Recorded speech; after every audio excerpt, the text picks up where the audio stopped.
A very good morning to everybody who's joining us today.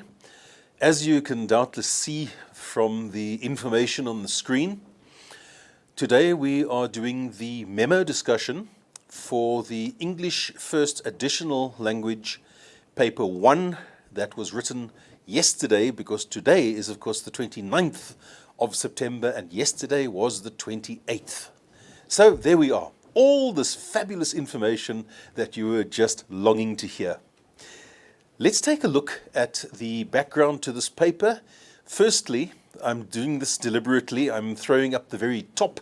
You will see that it is a provincial paper, all right, not a national one. And the various other details here, it's of course Free State for September. You got all that on the paper. Now, immediately I want to make a statement. I liked this paper. I don't know who set it, but I thoroughly enjoyed the questions. And the paper is, I think, of an extremely high standard. Of course, I did have a problem, funnily enough, with the comprehension text, but you'll see my reasons for this a bit later. However, having said that, the paper is brilliant. Now, what we always do during memo discussions is, of course, read the instructions. So now I am going to switch over, let me just do my normal click trick, okay, to what I hope is the memo. Yes, here we have the marking guidelines.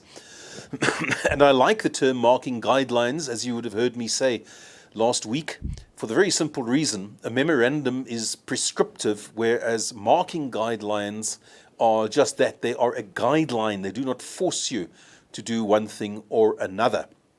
So, the very first thing always that you must do when using your marking guidelines is to read the instructions. And here they are. Let's go through them.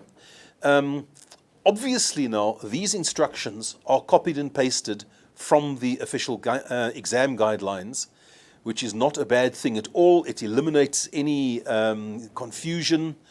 Well, let's go through to see what it says.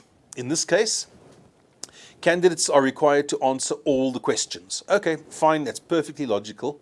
This second one I like. This memorandum serves as a guide to markers. Some responses may require a marker's discretion. Yes, that is something that must be borne in mind. I mean, my experience of marking paper ones at national level, by the end of the marking session, we had an average of 9 alternative responses for almost every question.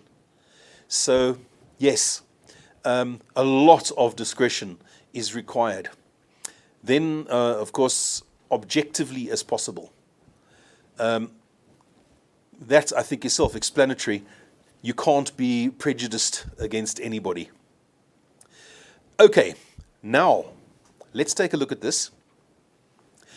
Because the focus is on understanding incorrect spelling and language errors in responses, okay, should not be penalized unless the errors change the meaning, etc. And here it says errors must still be indicated. I hope you're taking note of that. Then, that's being merciful to me when I come one day to moderate your marking. If you're in one of my schools, if I'm doing the moderation, oh, it's so nice when errors are indicated and I can clearly see that the exam has been thoroughly marked. That I like. Okay, now, words from a language other than the one being examined. I like the wording in this case. The person who compiled this list of information did not fall into the trap of saying words from a foreign language.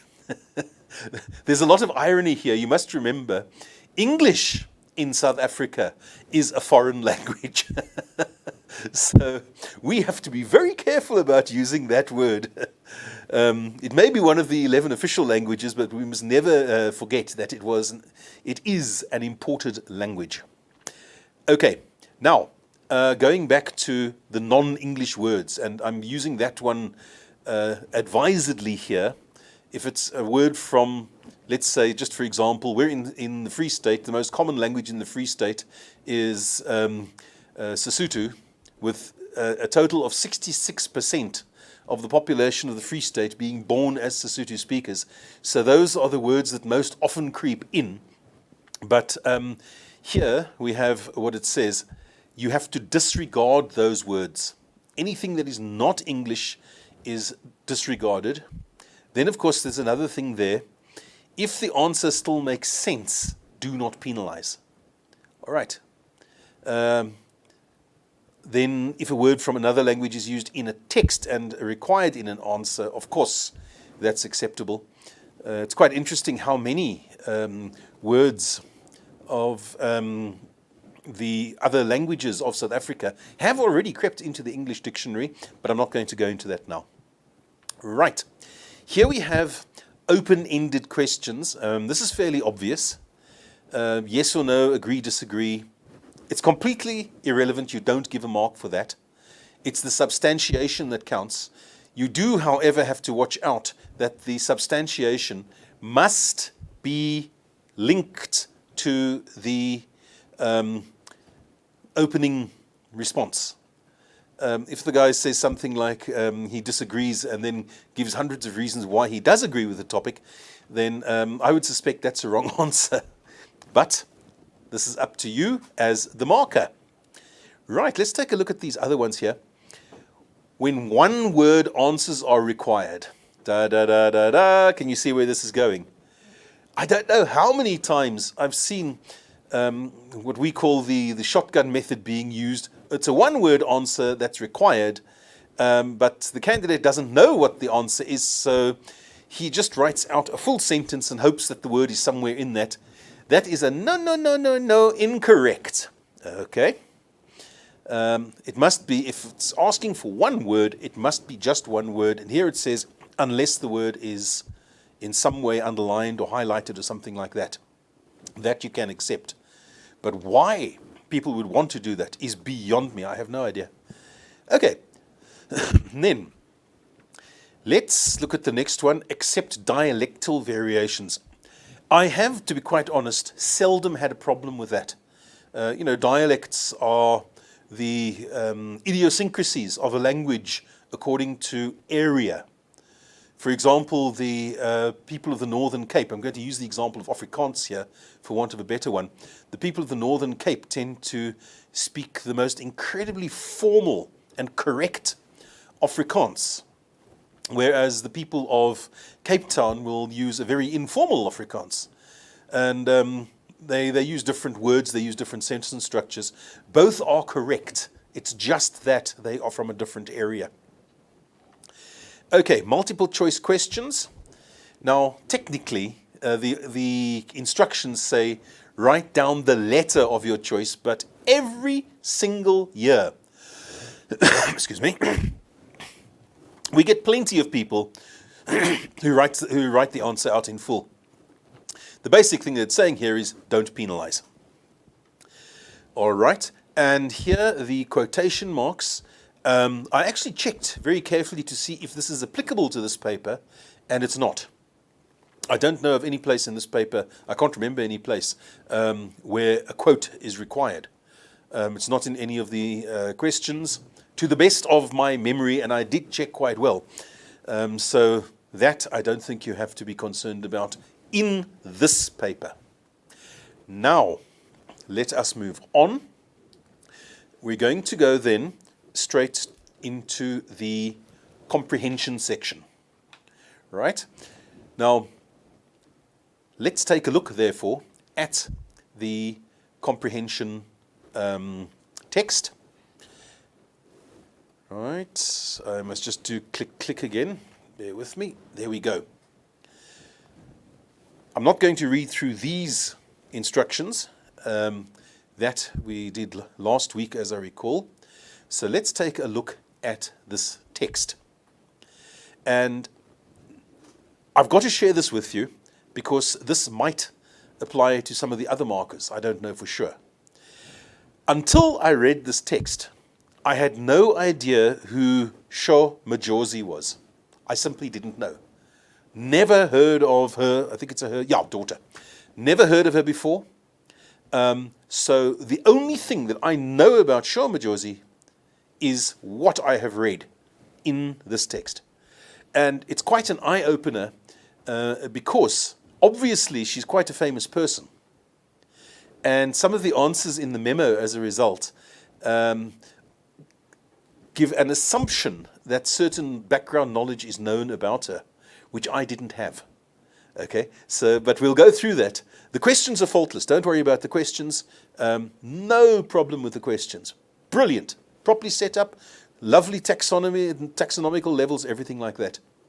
But it was a bit strange seeing this other information in the memo answers. Anyway, let's carry on. We've got here, and I do advise us to go through this text because it's going to clarify certain uncertainties in the, I love that, certain uncertainties in the memo answers. So we've got here, Sho Majosi was born on the 9th of May 1992 in Shirley Village, Limpopo. She is the daughter of Rosemary Paweni and Mark Wegerif. Her mother is of African descent, while her father is of European descent. Her father, Mark, ran a non-governmental organization which assisted people with their land claims. Oh, just by the way, Mark is a French word meaning it's a very powerful spirit distilled from the leftover grape skins and stuff left from winemaking, and is then swirled around in empty wine barrels to give it flavor. So Mark, always remember when we are talking about this guy, he is named after one of the best drinks in France. You wanted to know that. Right, paragraph 2, then we go on. My father met my mother when he was laying low during the apartheid era. I was raised by people that loved who they are, and I spoke Xitsonga from the first time I could speak. My dad lived in the village and was a true village man. He spoke Xitsonga to me. He was Tsonga. He was and still is truly invested in the culture, Majosi explained. After her parents divorced at an early age, she was mainly brought up by her mother. Majosi has half-sisters from both her mother and father's sides. Her father, Mark Wegerif, traveled regularly in particular regions of the continent, and Majosi had opportunities to travel with him. She followed him to Dar es Salaam, Tanzania, where he worked for the charitable organization Oxfam while she was a teenager. She also spent some time in Senegal. After graduating high school in Tanzania, Majosi was offered a scholarship to Mount Holyoke College in South Hadley, Massachusetts, United States, to study creative writing and African studies. While in the United States, she started writing poems under a pen name of Maya the Poet. The poems are about politics, identity, and race. And the very first thing I thought when I saw her pen name, she admires Maya Angelou. I'm certain that this pen name is based on Maya Angelou. Okay, let's carry on here. Majosi returned to South Africa, where she proved that charity begins at home, when she wrote and arranged upcoming local artists' songs for free while studying at the University of South Africa. After her return to South Africa, she began rapping and composing music under her stage name, Sho Majosi. Majosi rose to fame after her collaboration with rapper Okmalum Cool Cat. Let me just say that again. Okmalum Cool Cat. That's a pretty hey wow kind of name, I must say. Okay, then in April of 2017, the multi-talented Majosi made her television appearance as one of the cast of the Mzansi magic drama telenovela Isitembiso. She played Tsakani Mbweni, a character passionately involved in student politics for the inaugural session. She was well received by the public. Okay. Trace Mobile South Africa later announced their partnership with Majosi, making her the brand ambassador for their mobile prepaid provider.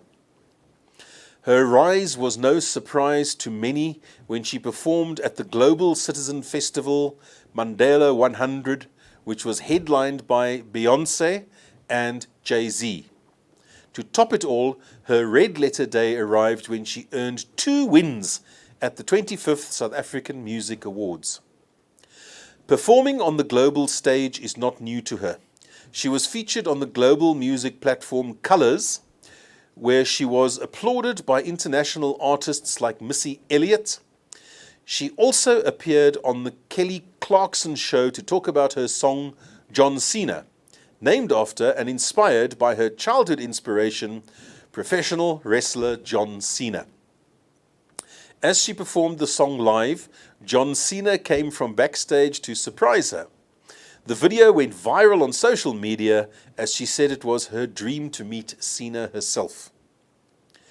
During her performances, Majosi uses a Tsonga signature style concerning her music and fashion sense. Being unapologetically proud of her culture, she commonly plays with the traditional wear. Majosi usually performs in the indigenous Tsonga attire.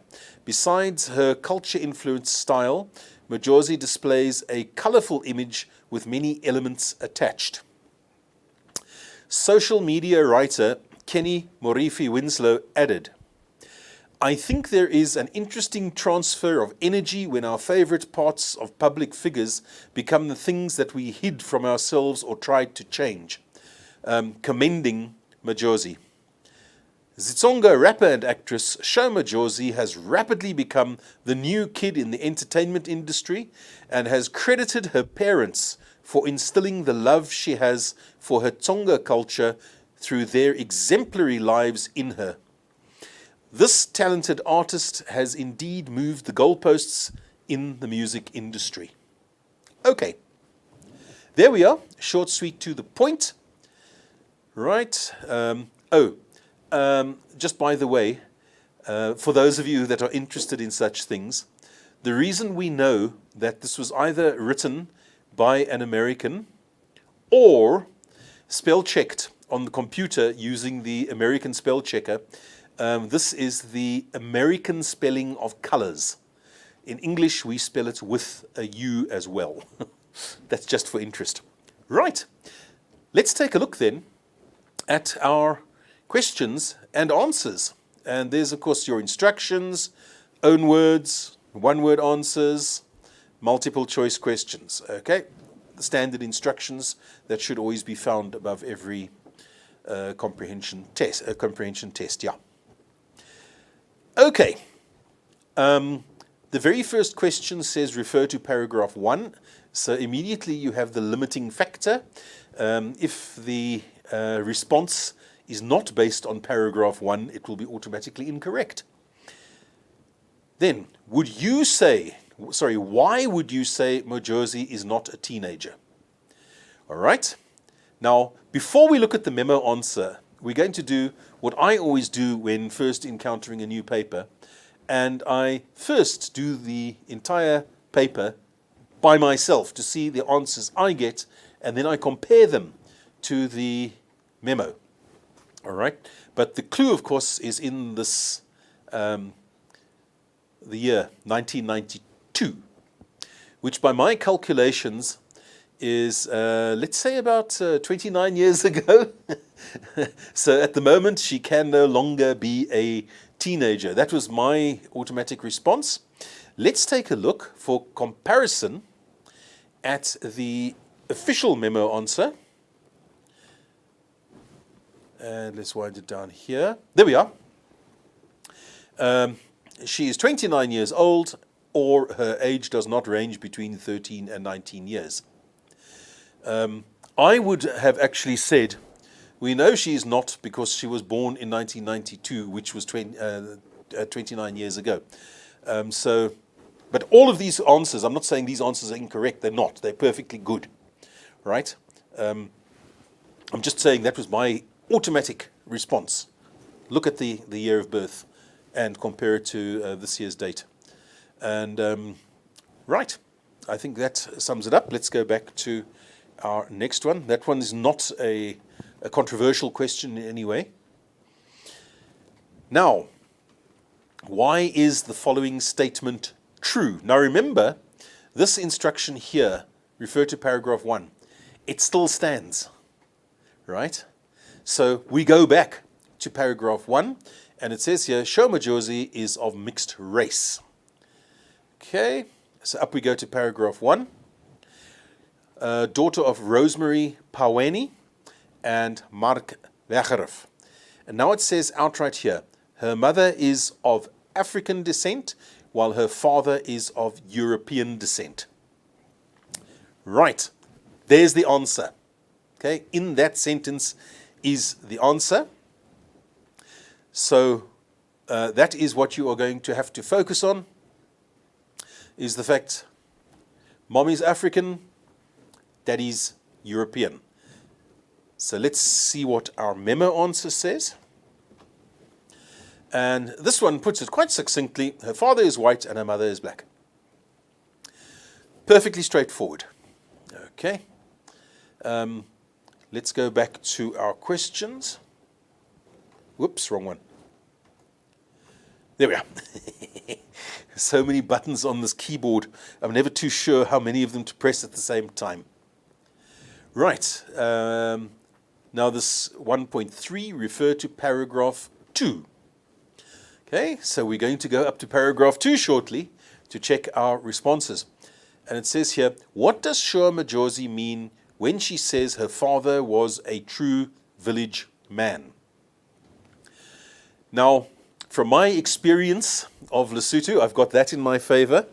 If somebody is a true member of the village, you take place in all the, or you take part in the day-to-day life of the village according to the traditions and the necessities of where the people are living. When I saw this, the first thing that sprang to my mind was threshing mabela. In some of the villages there, you know, everybody gets together, and when you have to thresh the mabela, the stalks are laid down, and all the men line up with quite heavy sticks. And then they sing together and they whack the mabela over and over and over until all the corn has been knocked down onto the ground. A true village ritual where everybody gets together to do the work. And this is my picture immediately formed in my mind. So let's see then what the memo answer has to say. And it says here, her father did what the village people did. He was no different from the people who lived in that village. Yes, spot on. Either one of those, remember it's only for 1 mark. So you can choose. You may come up with alternative answers, as I have, but just bear in mind, those answers are fully correct.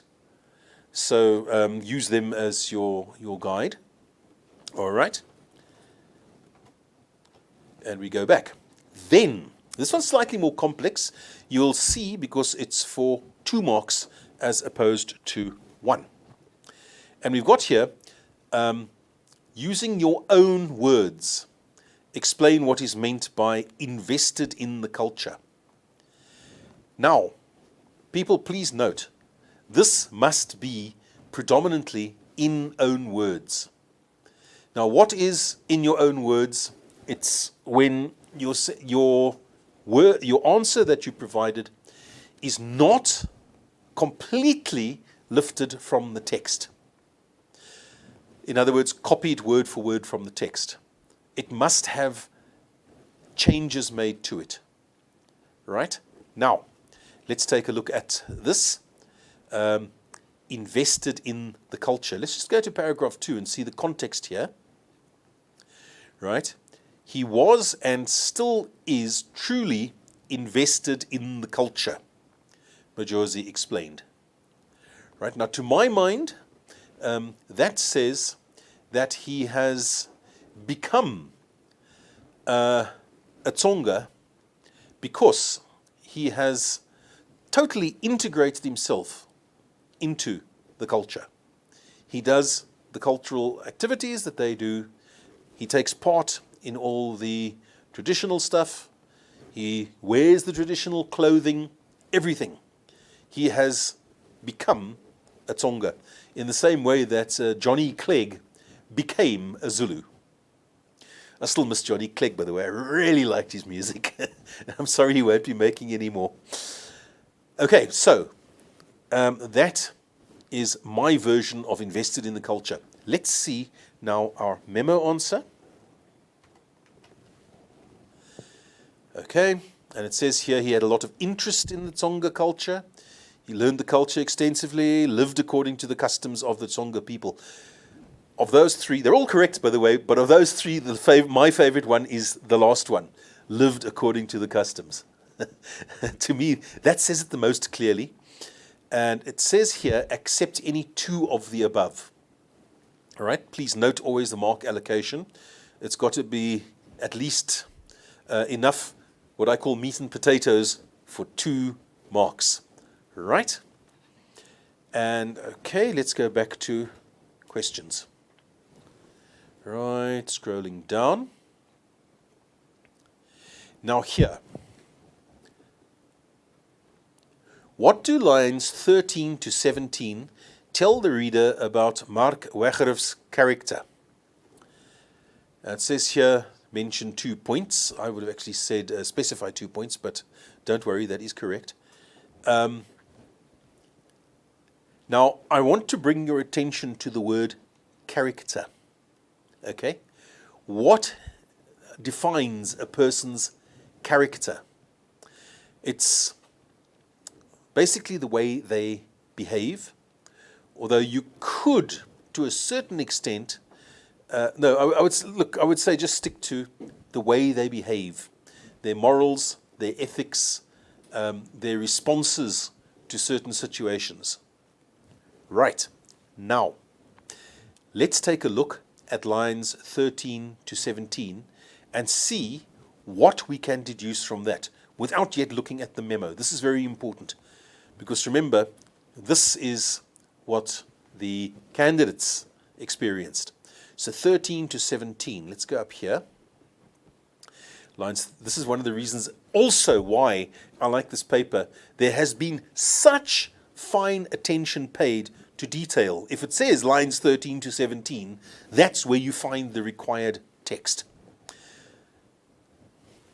Top quality to both the compiler and the proofreader. Okay, here's where line 13 begins. Right, it says here, her father, Mark Wegerof, traveled regularly in particular regions of the continent. Now, what does that tell us about Mark Wegerof's character?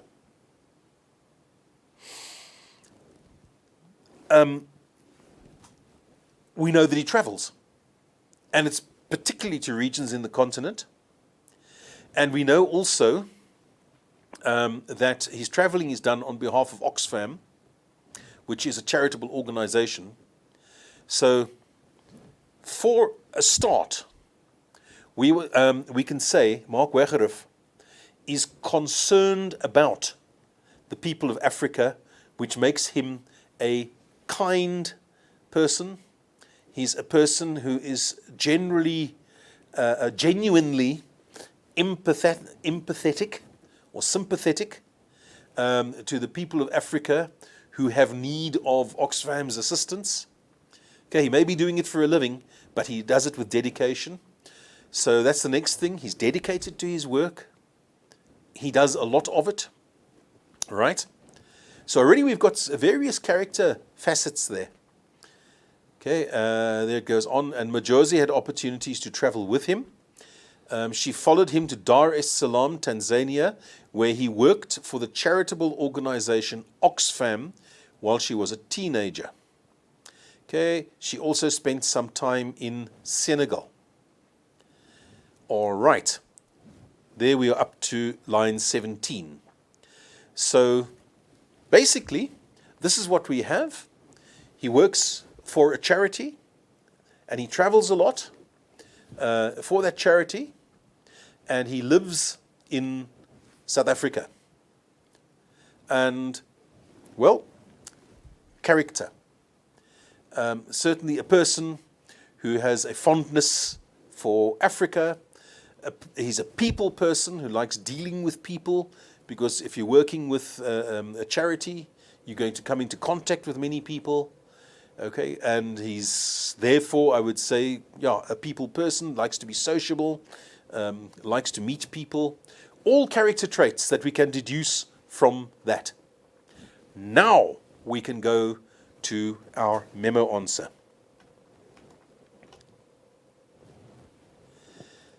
Okay, now here, he was well-traveled. We'll accept that. But I would prefer more of a character trait there. Okay, he did a lot of work for charity, yes, but again, what character trait can we deduce from that? Right, and family man, okay, overlook that one. That is definitely a character trait, because he loves traveling with his daughter, that's 100%, but add to these, please add the fact that we can work out all those things, that he's kind and that he's concerned about people, and you know, he loves people, he loves Africa. All of those can be added as character traits, because they really genuinely are. Okay, good. I think we have covered 1.4 quite thoroughly. Let's go back to our questions. Okay, and we are now at 1.5, where it says refer to paragraph 4. So we're going to, shortly, we're going to obey all the rules here, because we have to see this through the eyes of the candidates in order to be able to assess it as objectively as we can make it. So, what the first one, 1.5.1, what does pen name mean? Now immediately into my mind up jumps pseudonym.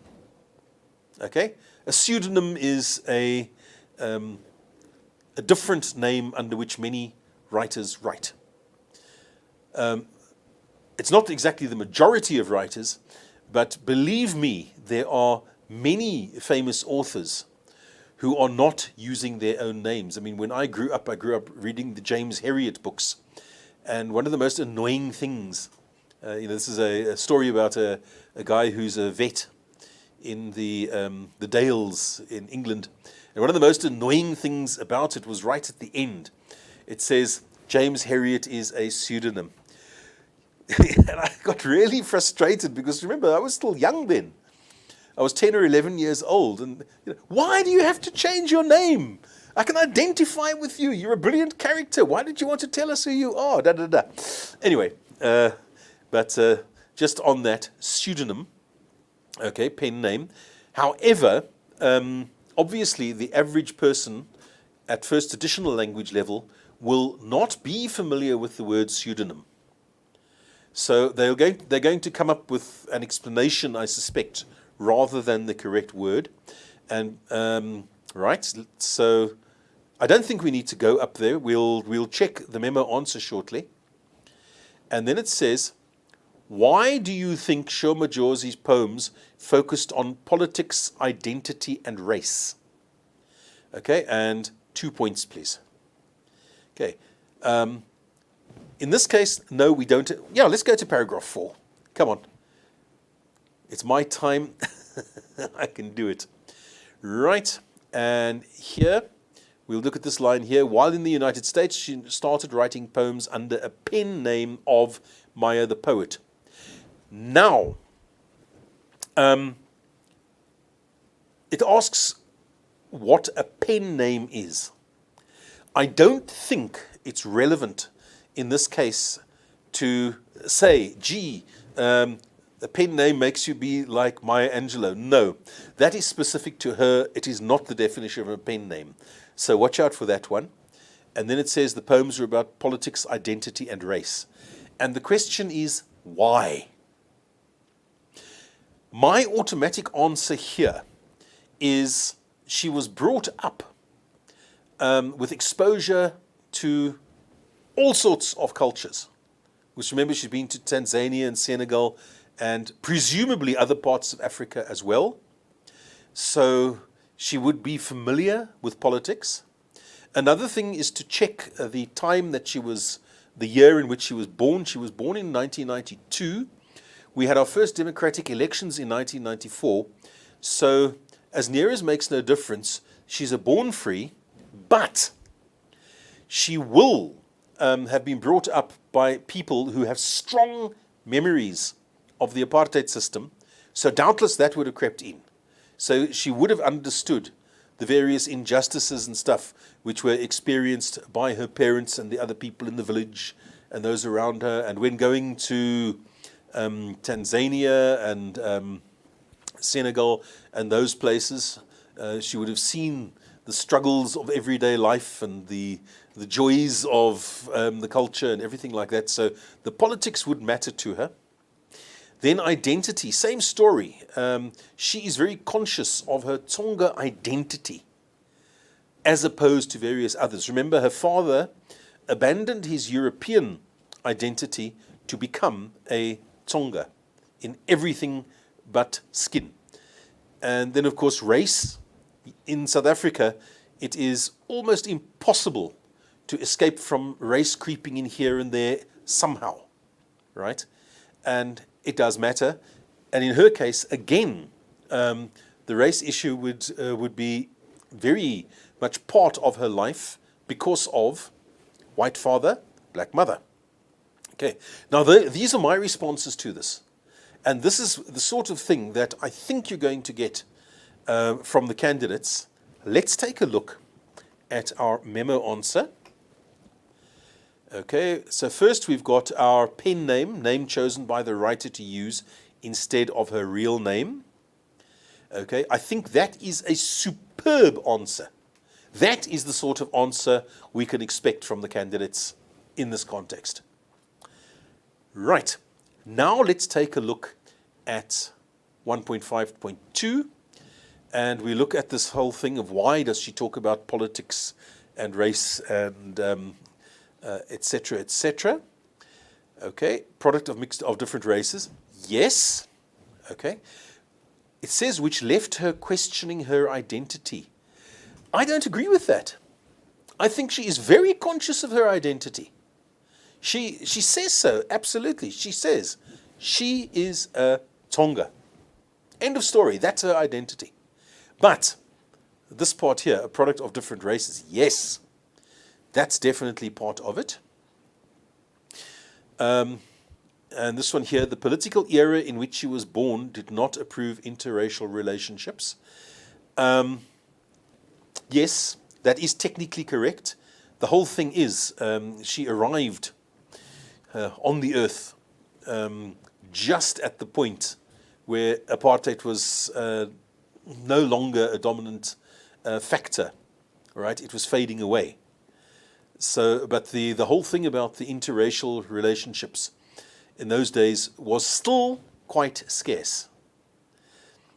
It was one of the funny things about going across into Lesotho for the first time is the large number of interracial relationships which are there to this day.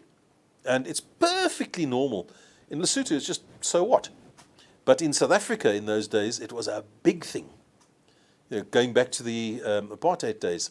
So, yes, there was still some prejudice against interracial relationships, but it was already gone as statute law long before she would have been aware of such things.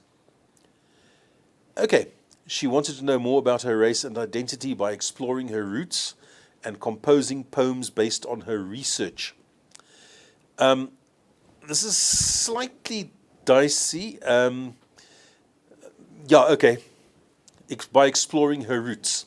Yes, she's obviously gone deeply into the Tsonga culture.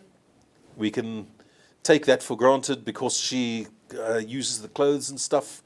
She projects to people the fact that she is very much Tsonga. Yes, okay. Let's keep that one as is. But bear in mind, please, those other potential responses. I think we can expect some much broader answers to these as well. Okay, let me just try something here quickly. I just want to see if I can expand this slightly. Yes, I can. My apologies. We can make the font quite a lot larger. Okay, good. I really do like the largest possible font when I'm doing presentations, just for the record. Right, let's go back to our other side. And I think just let me expand this as well. Okay, it just makes it easier to read, especially if you're watching on a cell phone or something. Right, let's go back to our next questions. And we have, refer to paragraph 5, what does the idiomatic expression below mean? And there we've got charity begins at home. Basically, to me, that means you look after your family and close friends and stuff before you look after other people who are in need. Okay, that's not to say that you mustn't help people when the need arises, but you must always see to your family first, and you help other people only once you have extra that you can use to help them. Okay, and then the second part of the question, explain how Majosi proved that charity begins at home. Okay, we're going to go to paragraph 5, because this fascinated me, I must admit. I've got many friends who are musicians, and I know quite a lot about the patenting of certain items of music and how expensive it is to create music, and how you've got to guard your patents carefully, and it really is something deep. So, take a look here. It says here, she proved that charity begins at home when she wrote and arranged upcoming local artists' songs for free. Now that is an incredible way to help people, because there's a lot of money involved in this. And she was doing it free, mahala, gratis, parcela, whatever. And so definitely that there, if you're writing songs for your fellow South Africans who are struggling, you've got the whole concept of charity begins at home, and I like that. I really like that. Let's check our memo answers. Right, it says here, okay, first the 161, you should take care of your family and those around you before helping people who are farther away. Yes, spot on, like that answer. And then 162, she helped arrange songs for upcoming local artists for free. Now, this answer is 100%, it's correct. But it doesn't reflect the magnitude of what she's doing for them. But anyway, I mustn't let my own prejudices creep in here. All right, then let's go to back to the questions, 1.7.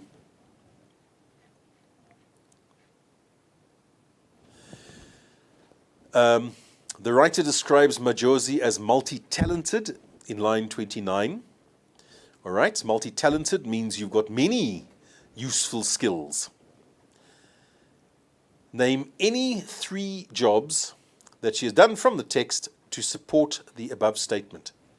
Okay, any 3 jobs. This is, honestly, this is such an easy one. Okay, because you've just got to basically list 3 of those jobs.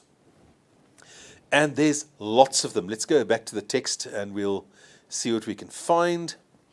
All right, it says here, we'll start from here. Okay, she wrote songs. She arranged songs. That's already 2 different jobs. She began rapping. Okay, we're up to 3. Composing music. Okay, that's the same as writing songs, so no, we won't include that as the second one. All right, and then you've got television actor. Right, and you've got a brand ambassador for Trace Mobile. Okay, let's see what else she is. Stage actor, stage performer, yes. So we've got singer. Let's see if there's anything else here. Commonly plays, culture influence. Okay, there we are. We've got a good list of jobs.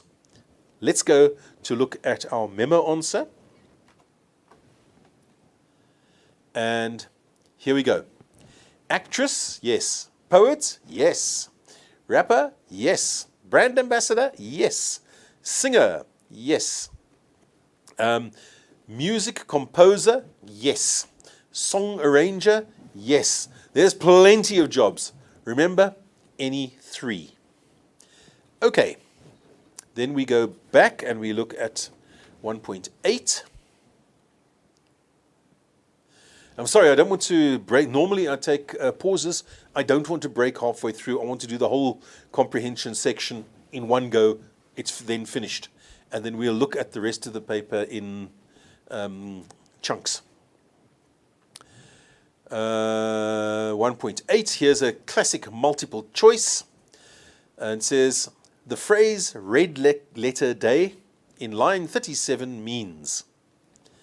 And here we've got it. Does it mean Majosi got out of bed on the wrong side and felt bad all day? No, it doesn't. The day Majosi received good news in a red letter. That's taking it somewhat literally, I think.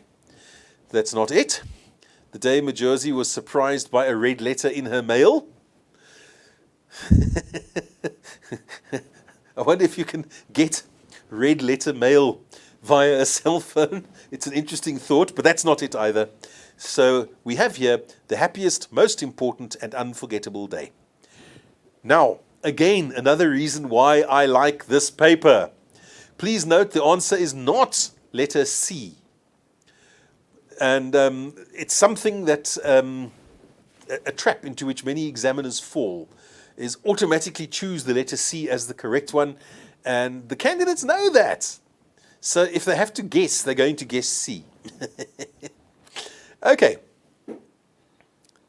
Now, 1.9. Please note it's only a 1-mark question, so it's a brief answer. How did Majosi pay tribute to her childhood inspiration, John Cena? All right, now going up to the correct answer there.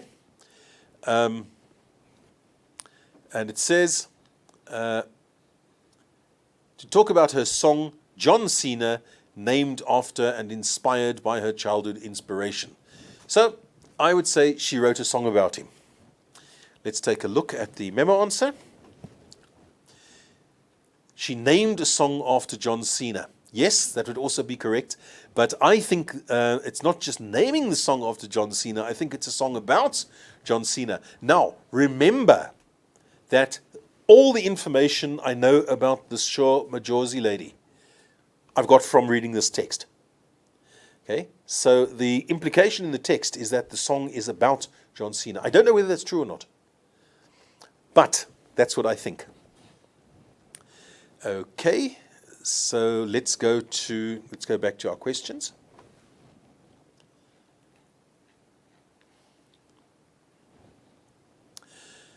And 1.10, how does Majosi stay true to her roots? All right, now I know already from reading the text that she projects a very Tsonga image. She appears to live according to the culture of the Tsonga. All right, and it says here, during her performances, Majosi uses a Tsonga signature style concerning her music and fashion sense. Okay, and she's unapologetically proud of her culture. She commonly plays with the traditional wear. Okay, and then usually performs in indigenous Tsonga attire. It's actually the same thing repeated there. All right, so that there in that lot are the potential answers to this. Let us look at our memo answer. Right, going up there. And here it says she wears her traditional Tsonga attire when she performs. Yes, I think that's the most correct answer here. There could be others, but I like that one the most. All right, and then we go back to our questions. And it says, do you think the title, Sho Majosi Walks on Air, is relevant to the passage? Substantiate your response. My immediate response to this was, when somebody is walking on air, they are happy, they are successful, they think life is great, they're having achievements, right? Everything's going well, they've got a smile. And definitely, in my opinion, the whole way through this passage, you just see Majosi's happiness and the interesting things that happen to her and everything like that.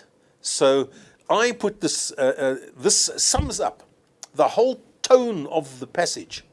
It's showing this happy, successful, famous Sho Majosi. It's brilliant. Let's take a look at our memo answer. And it says here, yes, walking on air figuratively means being excited. Sho Majosi has every reason to be happy about her achievements. Spot on, 100%. Okay, there is an alternative answer given here. No, Sho Majosi does not have much to be excited about. Her past life was not a walk in the park. She has endured a lot of difficulties in relation to her identity. Now, I am certain that this is true, but this answer, this no response, is not taken from the passage. Nowhere in the passage does it talk about the difficulties of her past life. Nowhere does it say that there was hardship. It doesn't say, and I mean, when it says she does not have much to be excited about. No, she's got lots to be excited about. So I'm certainly not going to agree with this response.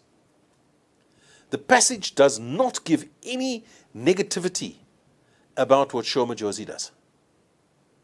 And this is why I say, I am happy that I had no knowledge of the person under discussion until I actually read that passage. Because I'm pretty sure that she did have a hard upbringing, but this is specialized knowledge, which is not actually included in the passage. All right, same old story here. Do not award a mark for yes or no. A candidate can score 1 mark for an answer that is not well substantiated. My own comment is also, in this case, I can only see that the answer yes is correct. Somebody, though, may come up with maybe a split answer saying that, yes, it's partially correct, but it doesn't take into the account da-da-da-da-da. But again, referring to that passage, I cannot see how you're going to get any elements of a no response. So that is my opinion in this case.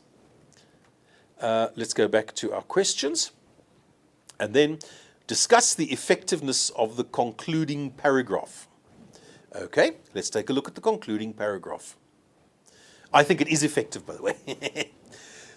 Zitsonga rapper and artist Sho Majosi has rapidly become the new kid in the entertainment industry and has credited her parents for instilling the love she has for her Tsonga culture through their exemplary lives in her. This talented artist has indeed moved the goalposts in the music industry. Right? This, to me, is effective because it sums up the success of the person which has previously been listed in the article, and it encapsulates the whole lot, including her parents, her talents, her Tonga culture, and everything is finished. There we are, done. And it's in this last paragraph. That would be my answer. All right? How is the last paragraph effective? Okay, let's just read that question again, by the way. We must make sure we've got that. Discuss the effectiveness of the concluding paragraph. So I say, very effective indeed, because it sums up all the content of the essay, the article, in one final two-sentence paragraph. Let's check memo answer. And here we have, the writer ends the story on a positive note. Yes. Although Shaw Majosi has endured a lot in her life, she finally makes it in life. She does not allow her situation to hold her back. She has hope and continues to strive for the best in life. Now, again, I'm going to argue here. There is no mention in the actual text of anything that she's had to endure. It's not mentioned explicitly. The only thing that could possibly give a hint of her life not all being sunlight and roses, the only thing is that her parents were divorced. But that means very, very little. It's just mentioned in the context of the text, and she still has close relationships with her parents. So even that, I do not think is something that she had to endure. It doesn't seem to have had any effect on her. And if it has had, there's certainly no trace of it in the text. And then she does not allow her situation to hold her back. Again, sorry, that's not mentioned in the text. The whole text is positive. You know, traveling with a father, this achievement, that achievement, you know, growing up. I'm talking about metaphorically growing up and achieving more and more and more and helping people and stuff like that. There's no stuff holding her back. She's continually moving forward according to this text. So there's my response there. Okay, we do have a second part to this comprehension, but we've been going for an hour now, so we're going to, at this point, take a break. It'll only be for a minute. This is just enough time for you to go and grab a cup of water or something like that. Not long enough for a cup of coffee, just a cup of water, or maybe you need to go to the toilet or something. So we're going to take that break. This is just a reminder that we are looking at, in this series, we are looking at the English First Additional Language, Paper 1, which was written on the 28th of September, and this that we have just finished is the first part of the comprehension section, which is the written text. Goodbye for now. See you in a minute. Good afternoon and welcome back. This is the second part of our series on the English First Additional Language Paper 1 Prep Exam, which was written on the 28th of September 2001. In this section, we are going to finish the comprehension by looking at the visual text.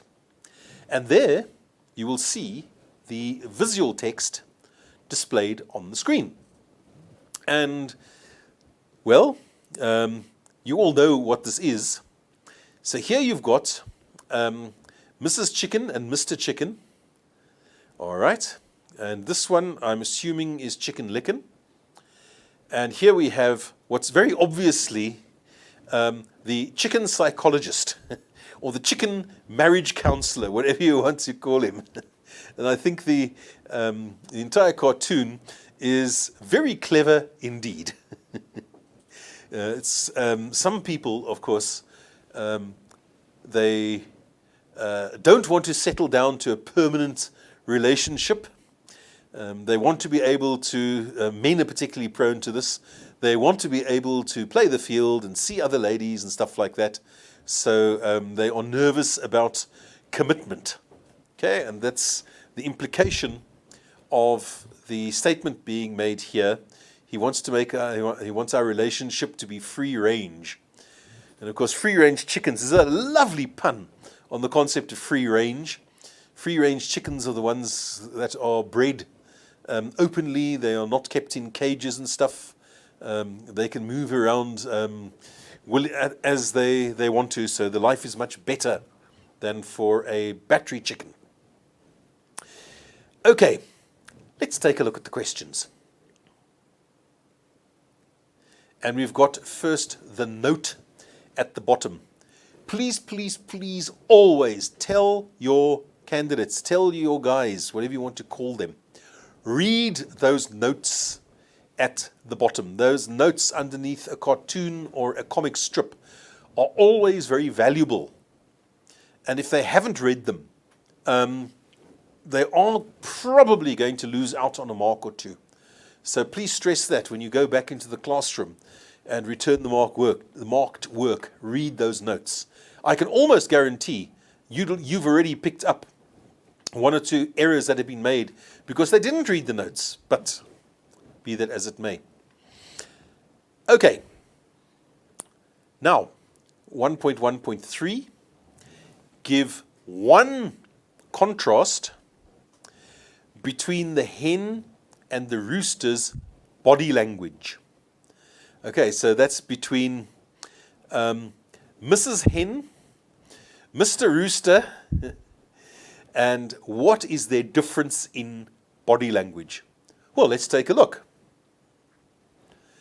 Facial expression there, okay, it looks as if she's mildly annoyed. I wouldn't say angry, but it could be angry. Okay, I mustn't be specific there. Other people might call that angry, and I wouldn't disagree with them. But she's definitely not happy. And here is the target of her anger. You know she's angry because you've got the eyebrows down and the slight wrinkle in the middle there, and the fact of the crossed arms, okay, folded arms. Those are indications of annoyance. All right, so the body language there is showing annoyance, anger possibly, irritation. Okay, certainly not positive stuff. Now let us look at Mr. Rooster. Notice the eyes. His eyes are in a flat, neutral position. He's obviously not very interested or disinterested in what's going on, the proceedings of what's going on. His arms are down at his side. I get the impression from that it's like somebody who is there only because he has to be. He's certainly bored. Disinterested is a lovely expression that we have in English. He's just bored. Can't think why he had to come here, everything like that. He's just waiting for the whole lot to end. He's not interested. Okay, let's take a look at our memo answer. Right, there we are. Hen is folding her arms while the rooster's arms are by his side. Yes, we picked up on that. The hen is talking and the rooster is quiet. Yes. Hen is concerned about the relationship, whereas the rooster looks uninterested, it says. Oh, excuse me. I would have used disinterested there. But let's look also more carefully at the question. The question says, give one contrast between the hen and the rooster's body language. All right. We are specifically looking at the body language. Not necessarily what it says, just the body language. Okay, so we go back here, and yes, okay, folding her arms or wings. Rooster's arms, wings by side. Yes, hen is talking, the rooster is quiet. Okay, I didn't pick up on that. Hen is concerned about the relationship, whereas rooster is just, hey man, can I go now? All right, all those correct. You may pick up one or two other things which the candidates have deduced that we didn't deduce, because they're rather good at this sort of thing. So, as the memo says, you mark on merit. Okay, then let's go to question 1.1.4.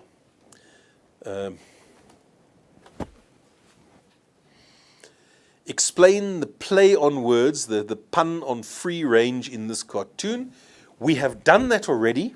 Let's, however, look at the memo answer to that. And this one says, free range chickens allowed to be free and feed in an open space. Okay, and there we are. Rooster would like to be free from the hen, to be separated from his partner, get a divorce, etc., etc., etc. Fine, I'm not going to change that.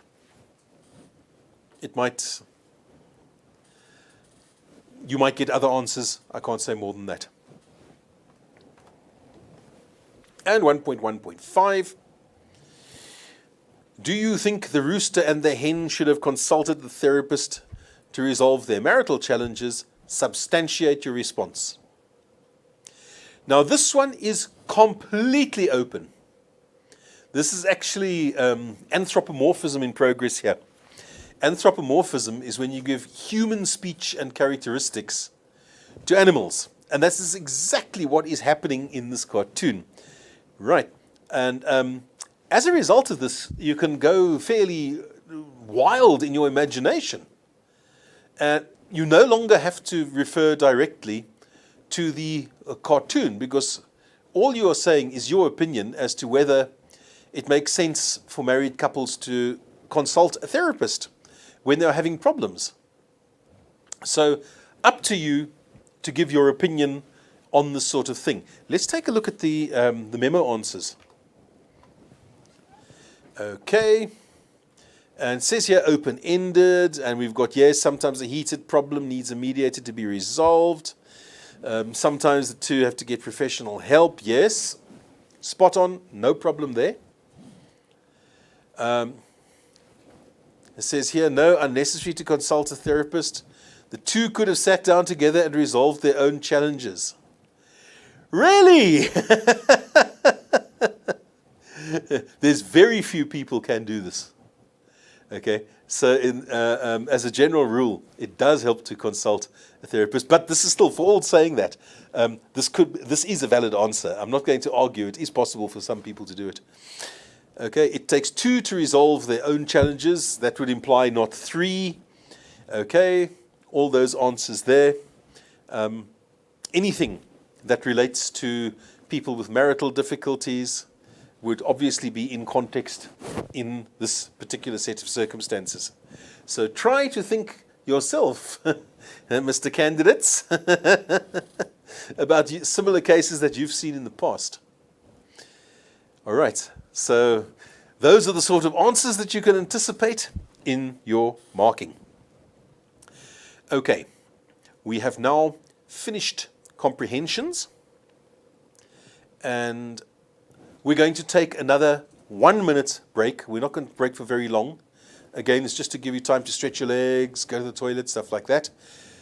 Just a reminder, this was the second part in our series on the English First Additional Language, Paper 1, which was written on the 28th of September. Okay, and here we dealt with the second part of comprehensions. Let's take a break. I'll see you again in a minute or two. Welcome back. We are now in the third part in our series on memo discussion of the English First Additional Language, Paper 1, that was written on the 28th of September 2001. And in this segment, we are going to look at marking the summary. Let us start by reading the instructions, which is what the candidates are supposed to have done, but generally don't do. So let's do it. Right. Anger and a lack of self-discipline get many learners into trouble at your school. You have been asked to give them advice on how to control their emotions. And it says, read text C below and list 7 points on how to control your emotions. Okay, so I appreciate the fact that that is written in bold, because that is definitely going to give an advantage to the candidates. The fact that it says there, how to control your emotions. It jumps up at you out of the page. Good, here are your instructions. These ones we are with these ones we are familiar. Okay, it's in point form because it's FAL, right? Full sentences, word limit 70. Number the sentences from 1 to 7, which of course that is an instruction that the candidates never read. I've almost never encountered a numbered summary. It just doesn't happen. No matter how much the teachers drill it into them, no matter how much I drilled it into my guys all those years ago when I was still in the classroom, I never got numbered summaries. It seems to be just something that's not part of the culture or something like that. Write only 1 point per sentence. Yes, that is generally done correctly. Use your own words as far as possible. I like that qualification there, as far as possible. For most of them, it's not possible. Almost every candidate lifts from the text. Indicate the total number of words you've used in brackets at the end of your summary. And funnily enough, that's not for the candidates. It's not for us, the markers. It's to make sure that the candidates are forced to count the words they've used. And again, how many times haven't you seen where the candidates copied out the whole text, word for word, and underneath in brackets it's got 70 words? Really, some of them are chances. Okay, now let's take a look at text C. I'm going to read through it because we have to, if we want to understand how to mark this paper, we have to see it from the perspective of the candidates. So, bear with me. I'm also going to show you my trick that I always use in summarizing. And please note, I specify that this is a method used of summarizing in exams. Okay, that's quite a good font there. Right, just a reminder. It says here, 7 points on how to control your emotions. Now, let's do it with a candidate's eye view. Managing your emotions is easier said than done. Is that advice on how to control emotions? No. People around you can easily upset you. Does that have anything to do with controlling your emotions? No. You do not have control over the emotion you experience at that given moment. Is that a form of advice? No, it's a statement of fact.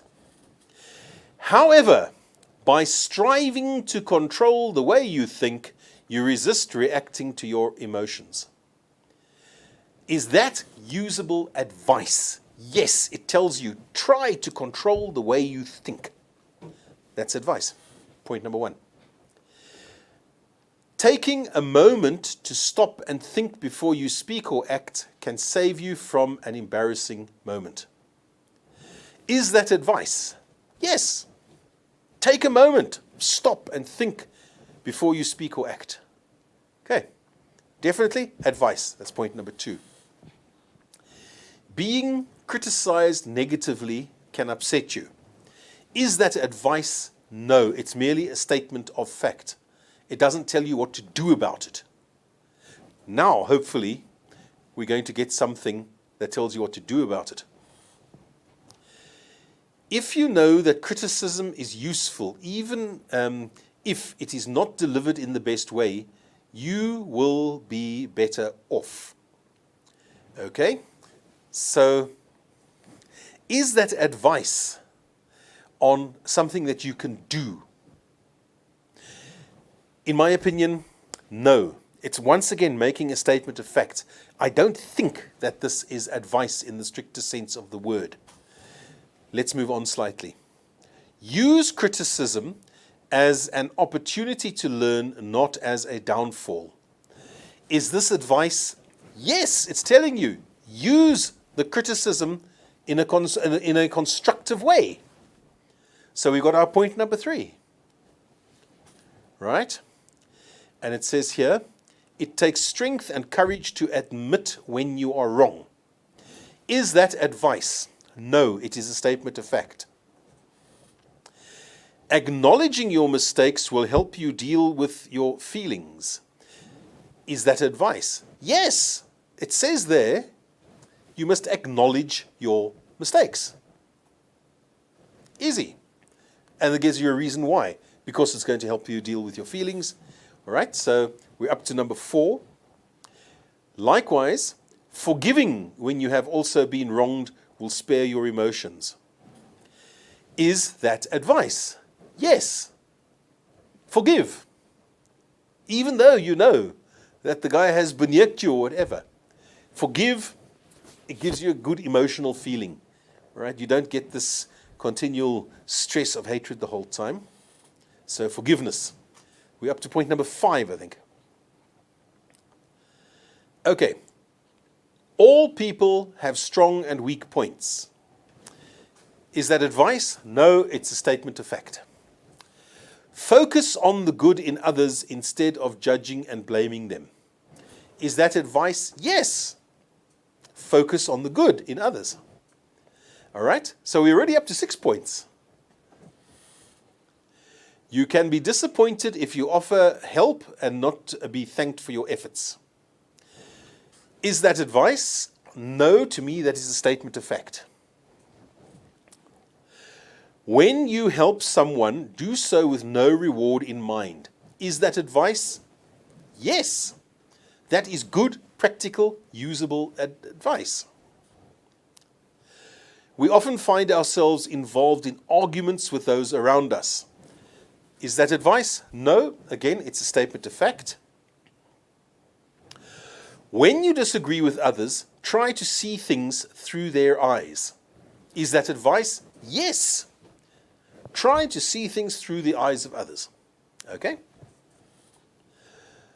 Always mean what you say and say what you mean.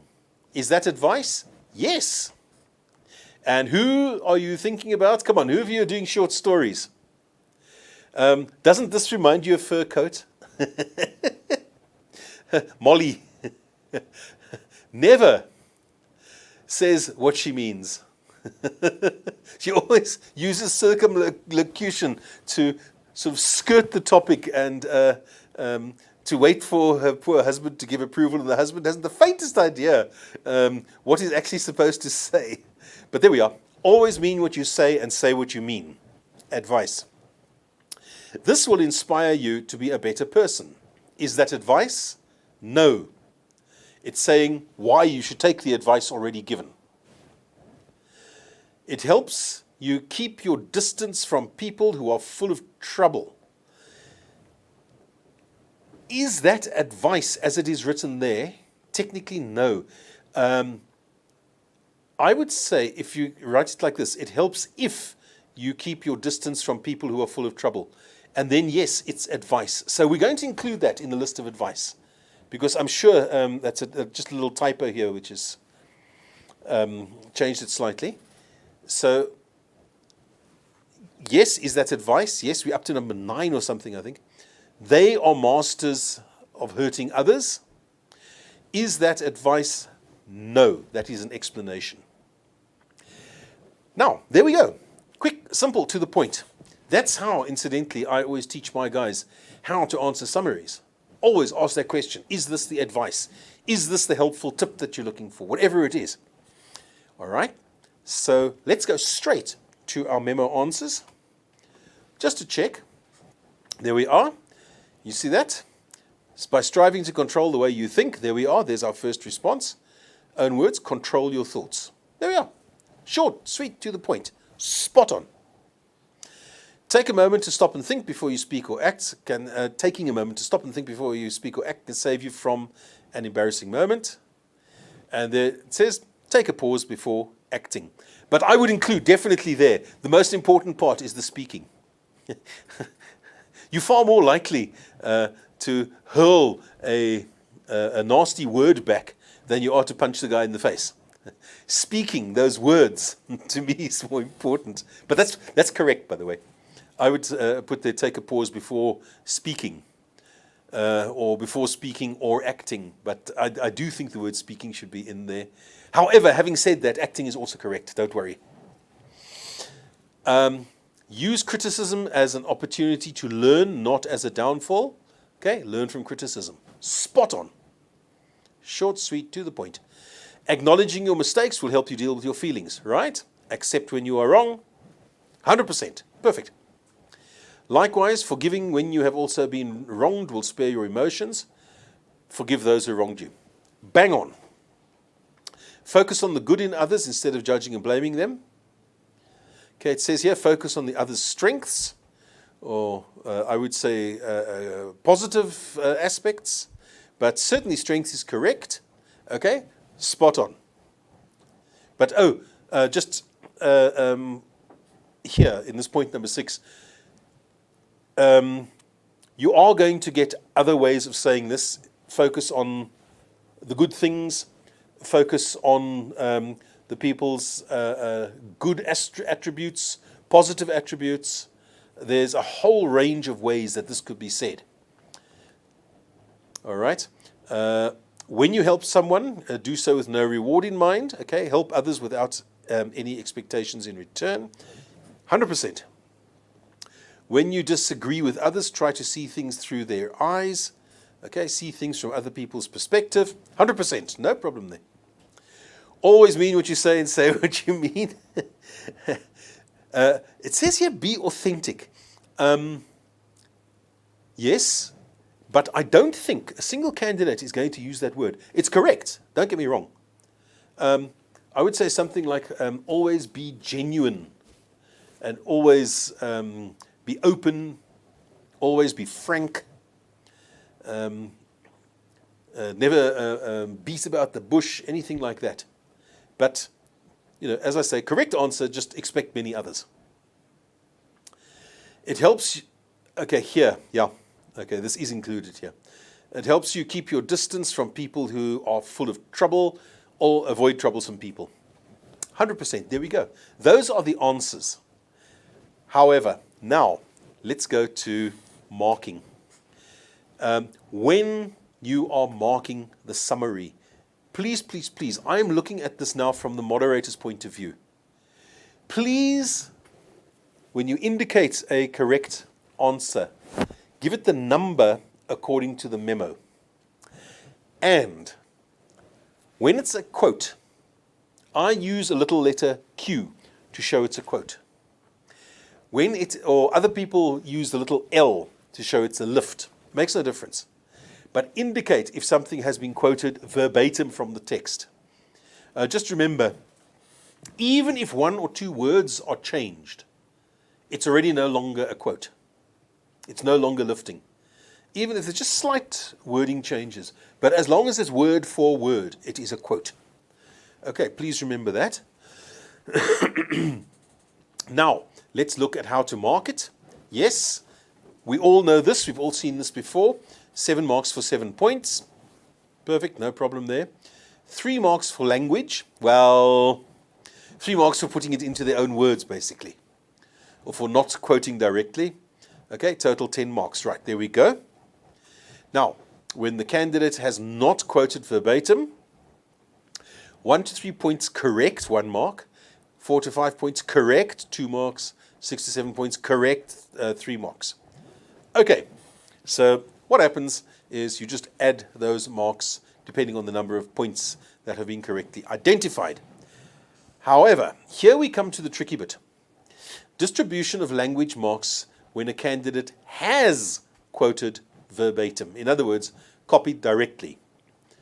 Now, listen carefully to this explanation.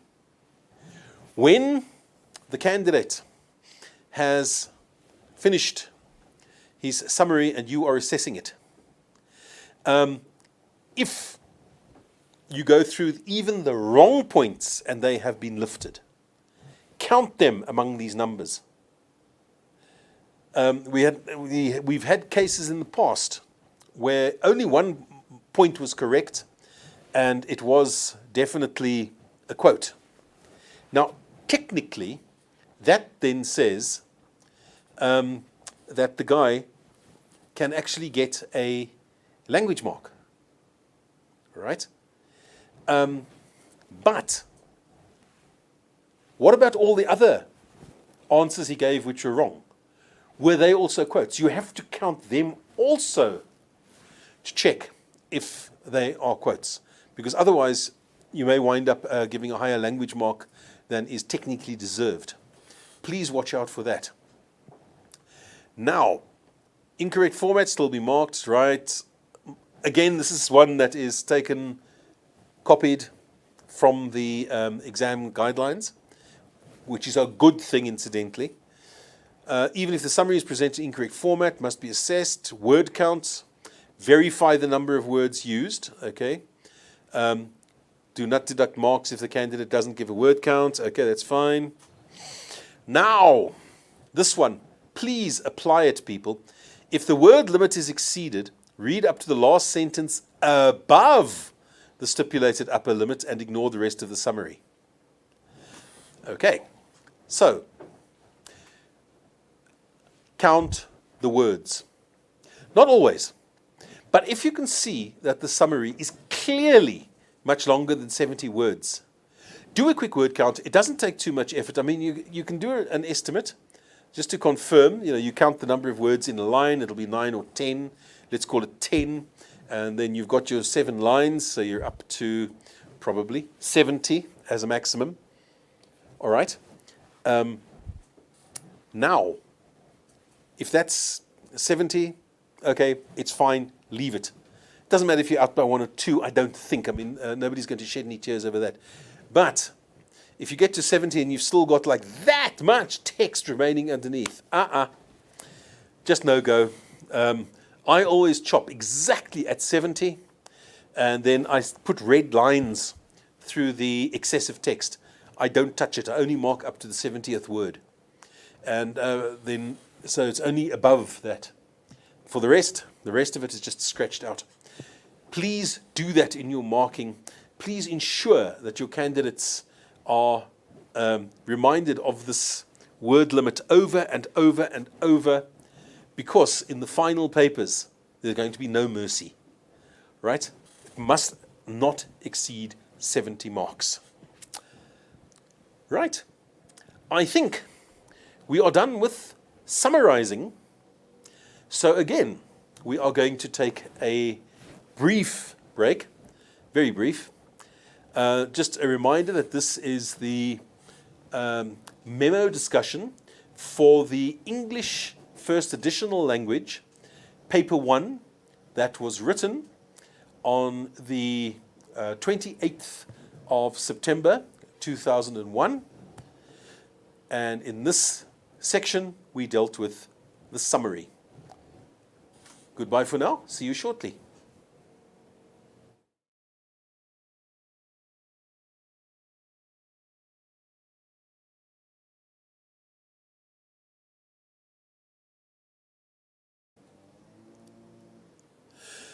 Good afternoon and welcome back.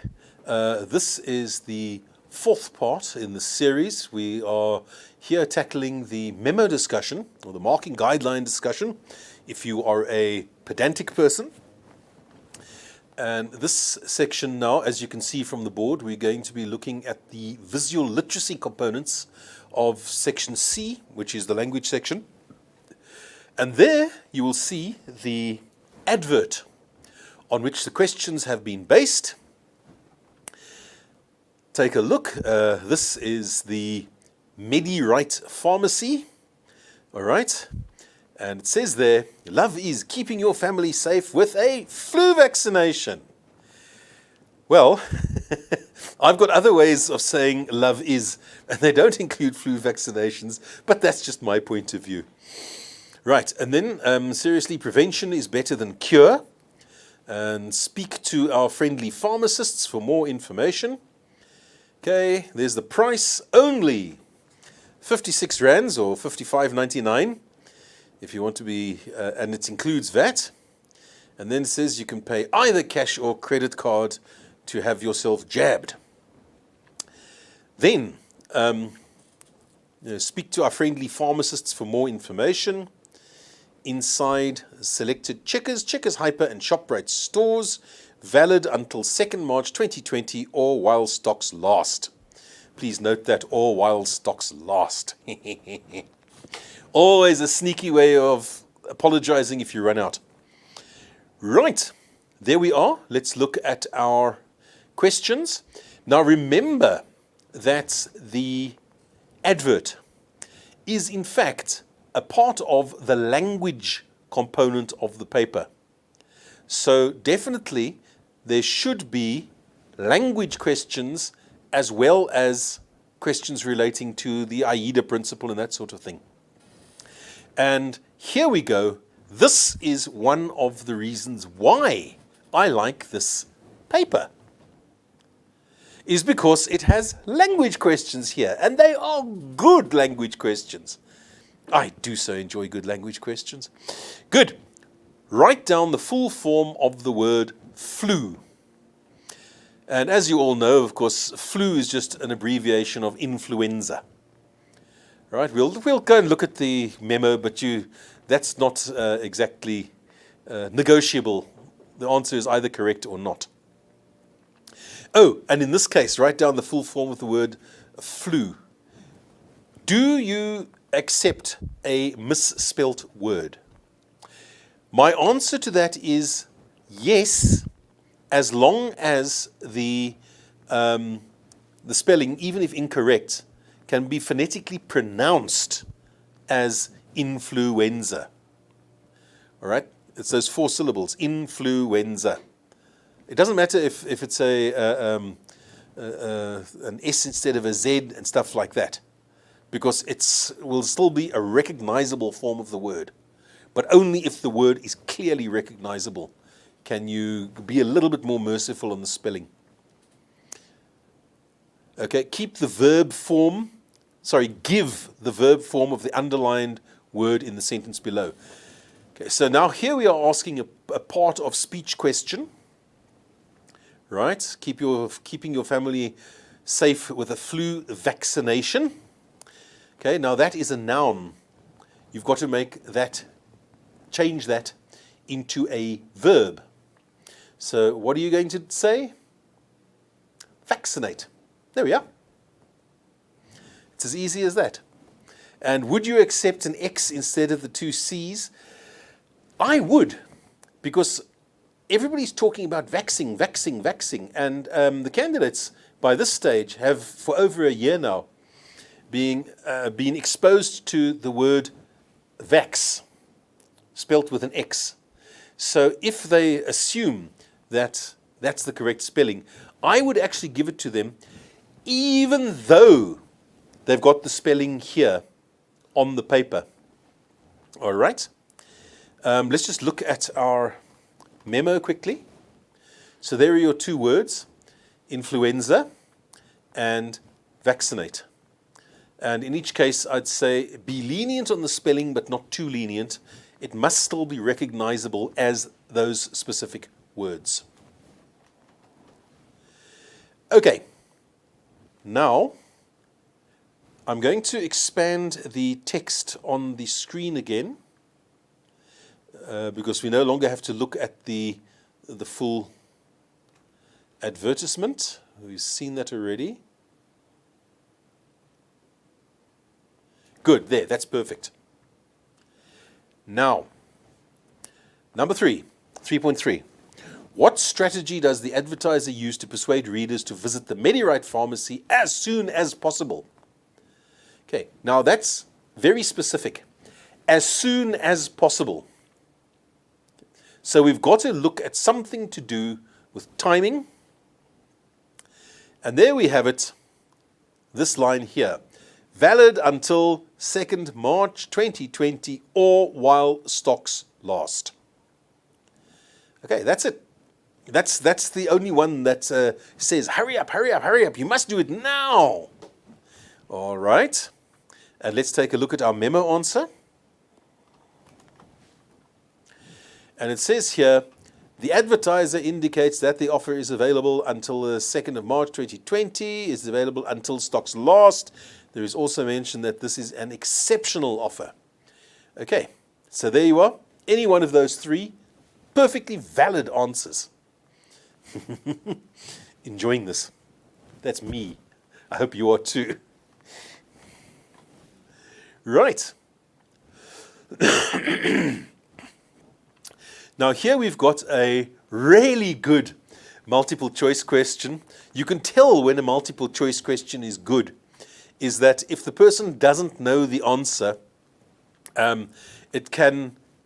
he won't be able to guess it. Right, so let's take a look. What is the cross in MediWrite used for? Okay, it is used to indicate medical services, combine Medi and Write, separate Medi and Write, show there is a vaccine. Now all of those are logical answers, so which is it? It indicates medical services.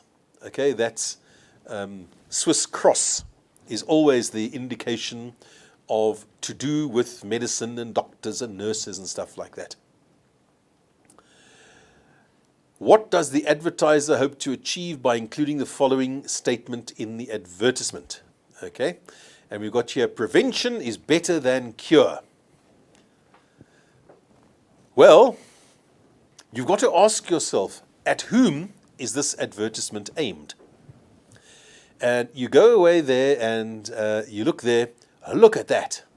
All these smiling, happy children who haven't got flu because they've had the flu vaccination. I don't know if you can still get flu vaccination. Now everybody's talking about, what's his name, COVID vaccines and everything.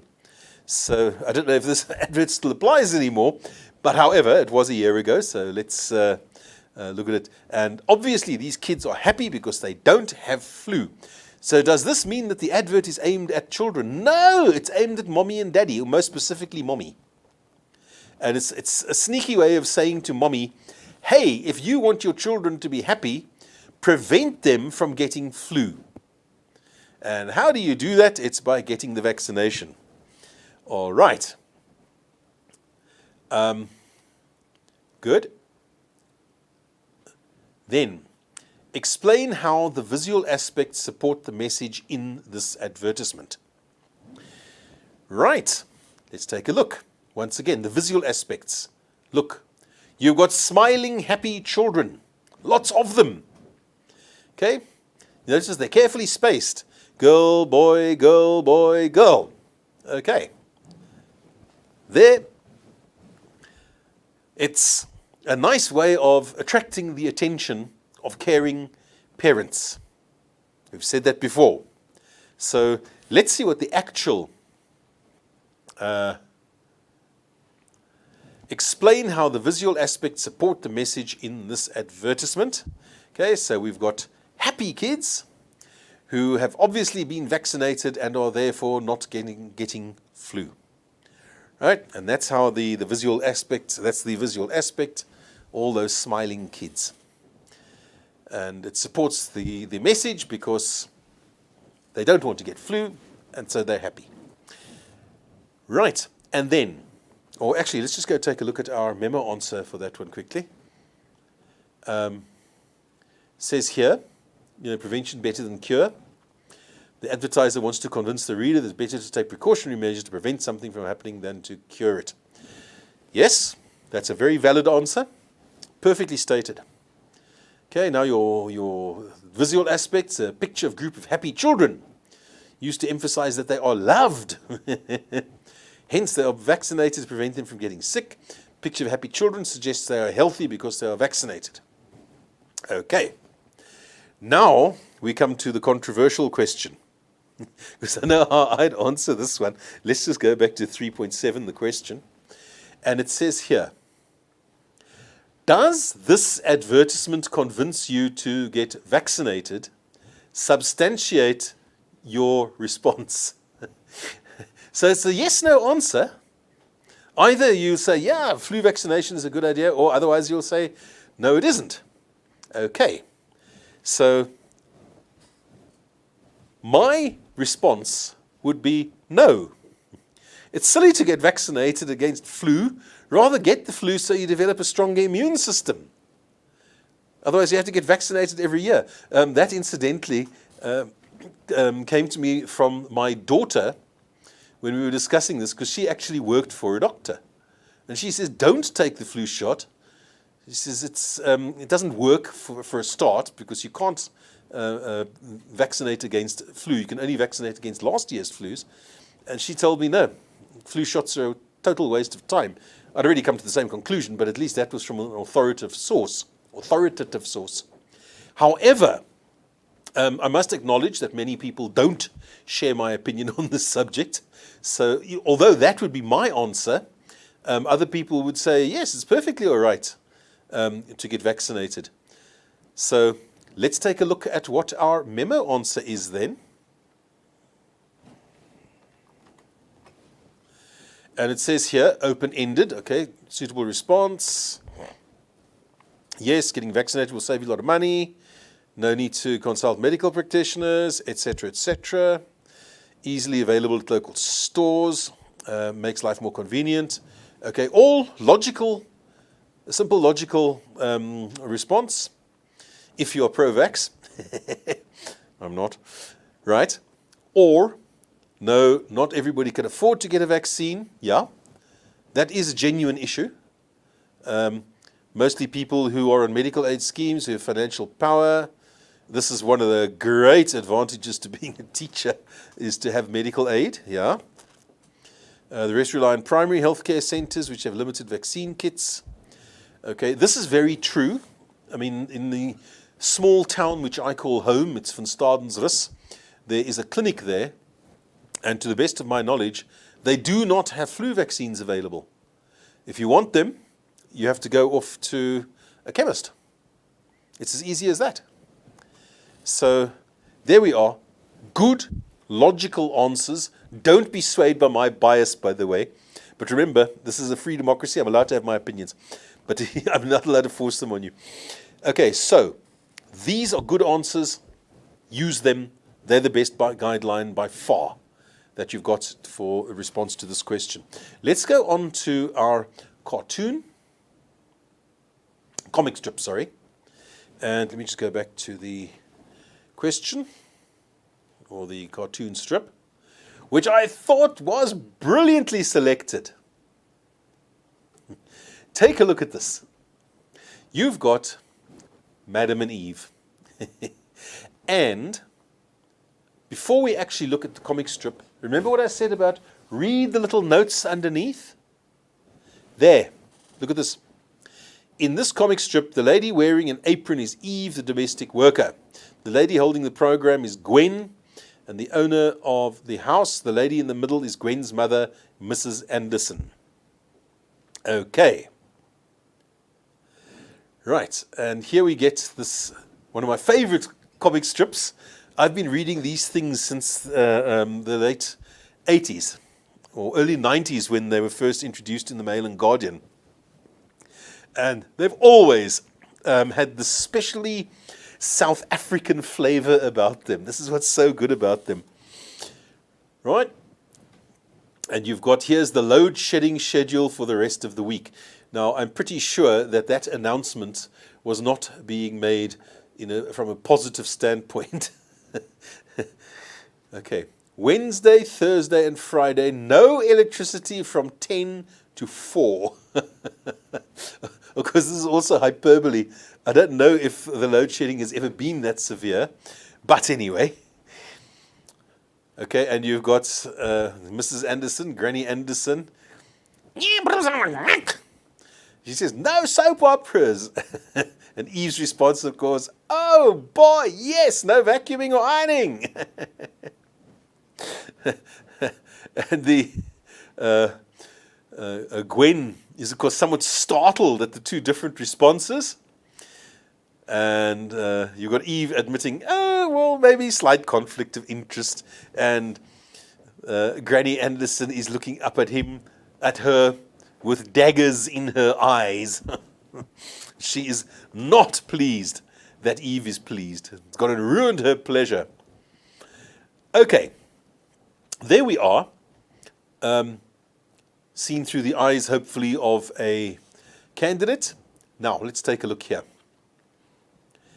How do you know that Mrs. Anderson and Eve are paying attention to Gwen attentively in frame 1? Mention one visual aspect. Okay, they are both staring at her, waiting for her to make the announcement. So there we are. They're both looking at her. You can see the direction their eyes are facing in both cases. Okay, what is Gwen's, write down hears in full. Good, another language question. One of the reasons why I like this paper. Okay, and of course, hears is simply here is. It's not a difficult question. I'm sure most of your candidates are going to actually get that correct. What is Gwen's tone in frame 2? Right, now, if I were to say, oh no, do you think that would sum up the tone? Wednesday, Thursday, and Friday, no electricity from 10 to 4, a total of 18 hours electricity lost. And that's very much oh no. All right, so the tone would be despondent or disappointed or frustrated, something like that, as far as I can see. Now at this point we're going to check the memo answer because this is still fresh in our minds. Okay, here we know they're attentively looking at Glenn. There we are, standing still, doing nothing while listening. Yes, spot on, excellent answers. There we are, here is, and here we have now the answer to 4.3. Upset, disappointed, unhappy, disturbed, dissatisfied, frustrated. There we are, there's one of mine. Daily routine will be disrupted. She will not be able to do certain activities due to load shedding. 100%. Okay, this has given you lots and lots and lots of potential answers, and you are probably going to get something included in that list. Be careful though, she's not angry. A lot of kids, they automatically just chuck in angry, but she's not. It must be something logical, all right? And there we have it. These are logical answers. Right, let's go back to our questions. Here we go. Compare Eve's mood in frame 2 and frame 3. Right, let's go back to frame 2. There's Eve there. At that point, that face tells me she's neutral, unconcerned, okay, sitting waiting for something. She's very disinterested. I like that word, disinterested. We used that in the previous one as well. And here, however, it's what we call a, oh boy, awesome moment. It's big, yes, no vacuuming or ironing. All right, so definitely gone from feeling neutral to going to something ecstatic. Wow, this is great. Let's check our memo answer there. I'd love to see their wording. Here we are. Okay, listening to Gwen attentively in frame 2. Okay, yes, that matches the first question as well. This is in contrast to frame 3 where she is excited. Okay, hands raised up, hands by her side in frame 2. All right, there we go. Well, I would accept many other words. Excited, incidentally, is probably the best word, but accept things such as ecstatic, happy, rejoicing. All those would, to my mind, fit in perfectly well there. And then, here we are. Accept any reference to the visuals provided that the contrast is clear. Remember, we are dealing with contrast here. Okay, it's this in frame 2 and it's that in frame 3. Yee! Okay, good. We go back to one of my favorite questions because it involves a Gr12. Does everybody know what a Gr12 is? That there, I don't know if you could see the pointer on the screen, but that there is a Gr12. It is a cartoonist symbol for swearing. I bet you never knew it had an actual word unless you've been in contact with cartoonists, but they call it a Gr12. Okay, refer to frame 3. Which of the following best describes the symbols in Mrs. Anderson's speech? Okay, different language? Nah. Offensive language? Yeah. Not audible enough? Nah. Her speech did not make sense? No. It's definitely B, she used offensive language. Okay, that is what a Gr12 symbolizes. It's a way of making sure that the reader knows that there's swearing going on, but there is no swearing actually included. So it's safe. Right. Now, here is a fabulous question. Okay, this is dealing with a homonym. Word that is the same but with different meanings. Okay, use the word interest in a sentence of your own to show a different meaning. Okay, let's just take a look here. It talks about conflict of interest. There we are. So we can't use that meaning. Okay. Now, in other words, what's the other meaning of the word interest? There are multiple meanings, but they basically fall into two categories. One is when somebody is interested in something, and the second one is when interest is paid on money. If you, for example, you put your money into a bank and then you will get your monthly interest of so many 1.3% or whatever, or you'll make a loan from the bank and you'll have to pay the bank the loan back with interest of approximately 22% per year. All right, so that is the other meaning of the word interest. It is the money that increases on an initial amount. Right, let's take a look at the memo answer to that. Okay, here it's got a very logical answer. The country has earned a substantial interest over the past years. Perfectly good example there. All right, dealing with the interest in the financial context. Okay. And we go to 4.7. Do you find the comic strip humorous? And then substantiate your response. In my case, hell yes. I love Madam and Eve. This is right up my street.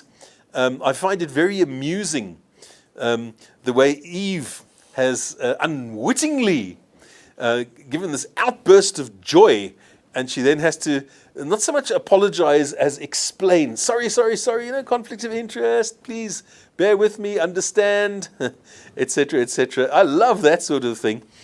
Okay, so that would be my answer, yes, because I love the unintended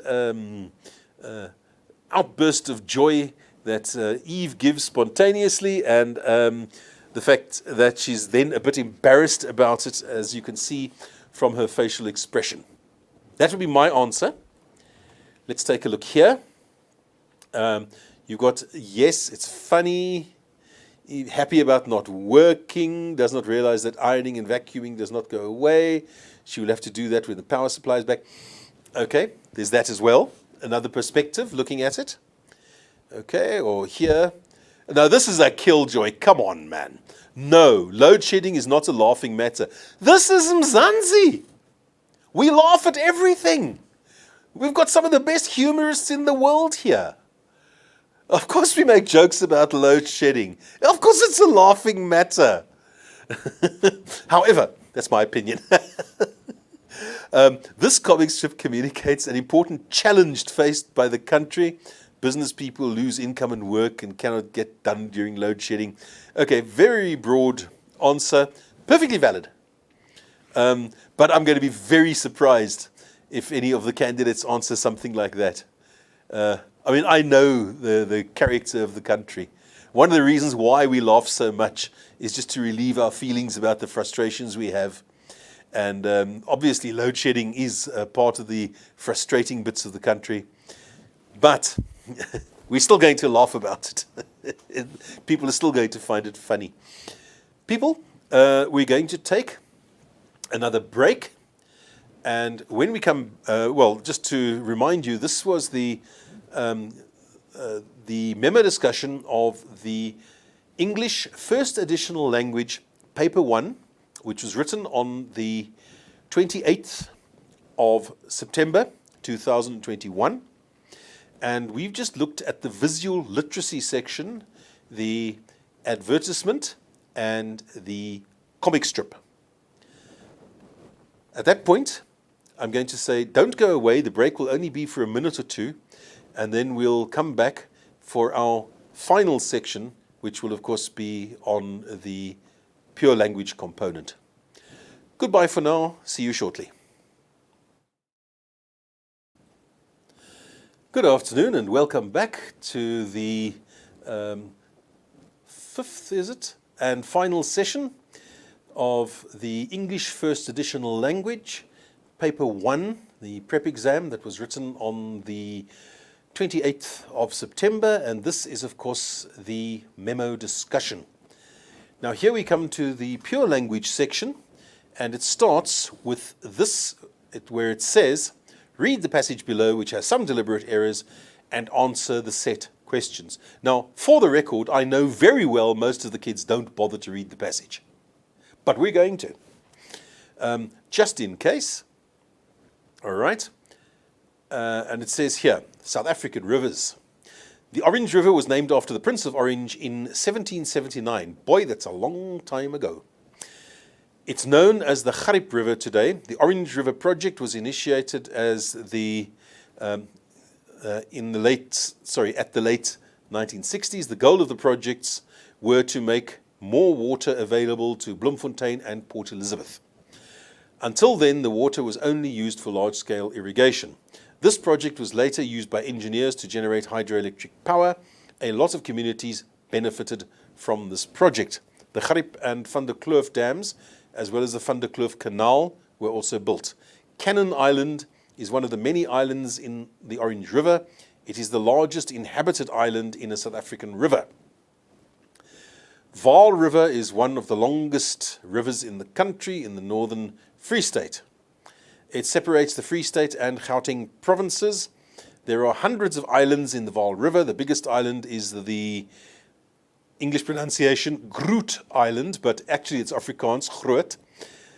Should be Groot Eiland, near Paris. The FAL River offers a lot of recreation and activities to many. And please note the words a lot are two separate words. Kindly drill that into your candidates. It's of great advantage in paper 3 that they do not connect those words together in the same way that they do phrases such as in love has now become a single word, and it's wrong. Right, there we've read through it. Now you've got the first one. The first question is, of course, the editing question. And it says here, just move that slightly. Right, correct the single error in each of the following sentences. Write down only the question numbers and the words you have corrected. Now, the contraction, it is, will require, of course, an apostrophe. So you can have there, it's known as the Gr12 River today with an apostrophe in it, or it is known as the Gr12 River today. Both of those responses would be correct. But if it's a spoken response, we use contractions automatically in our speech. We don't even think about it, we just use contractions. So, all right, there the first answer, it's should either have an apostrophe in it or it should be it is written out. Okay, the Orange River project was initiated at the late 1960s. We've got a definite preposition error here. At should be in. It was initiated in the late 1960s. You can also use, by the way, during the late 1960s. Would be fully correct. Right? The goal of the projects were to make more water available to Bloemfontein and Port Elizabeth. The subject of this sentence is the goal. It's a singular subject. Therefore, it would need a singular verb in order to maintain concord. So that is, of course, the goal of the projects was to make more water, etc., etc. And then, because this is in Word format, the error has been very kindly indicated for you by the spell checker. The irrigation is, of course, incorrectly spelt. Let's just look briefly at our memo answers. Right, it is or it's, there we are, it's clear.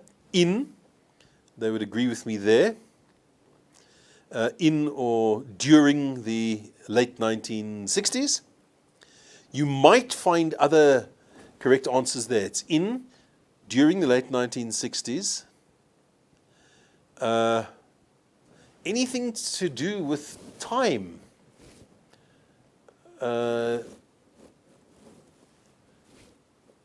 What else? Before the late 1960s, after the late 1960s? Any one of those technically is still a correct answer, even though it's not, it doesn't express the purpose of what the author was indicating. But it would be technically correct. So just watch out for that. Do not automatically mark other prepositions as wrong. Check if they fit in the context of the sentence. All right. By the late 1960s? No, was initiated. Actually, technically, that's also correct. Please take note of that. Other prepositions can be correct in that context. Judge each one on its merits. Okay, then of course was, I can't think of another thing to put in there. And there's the spelling of irrigation corrected. It has 2 R's, not just 1. Okay. There we are. Rewrite the following sentence in the active voice. So, what do we do if we're rewriting in the active voice? You look for the subject of the object of the original sentence, and the original sentence is the project was used by engineers to generate hydroelectric power. Okay, sorry, we're going into the active voice. So this is now the passive voice sentence. What is our object in the passive voice? It's the engineers.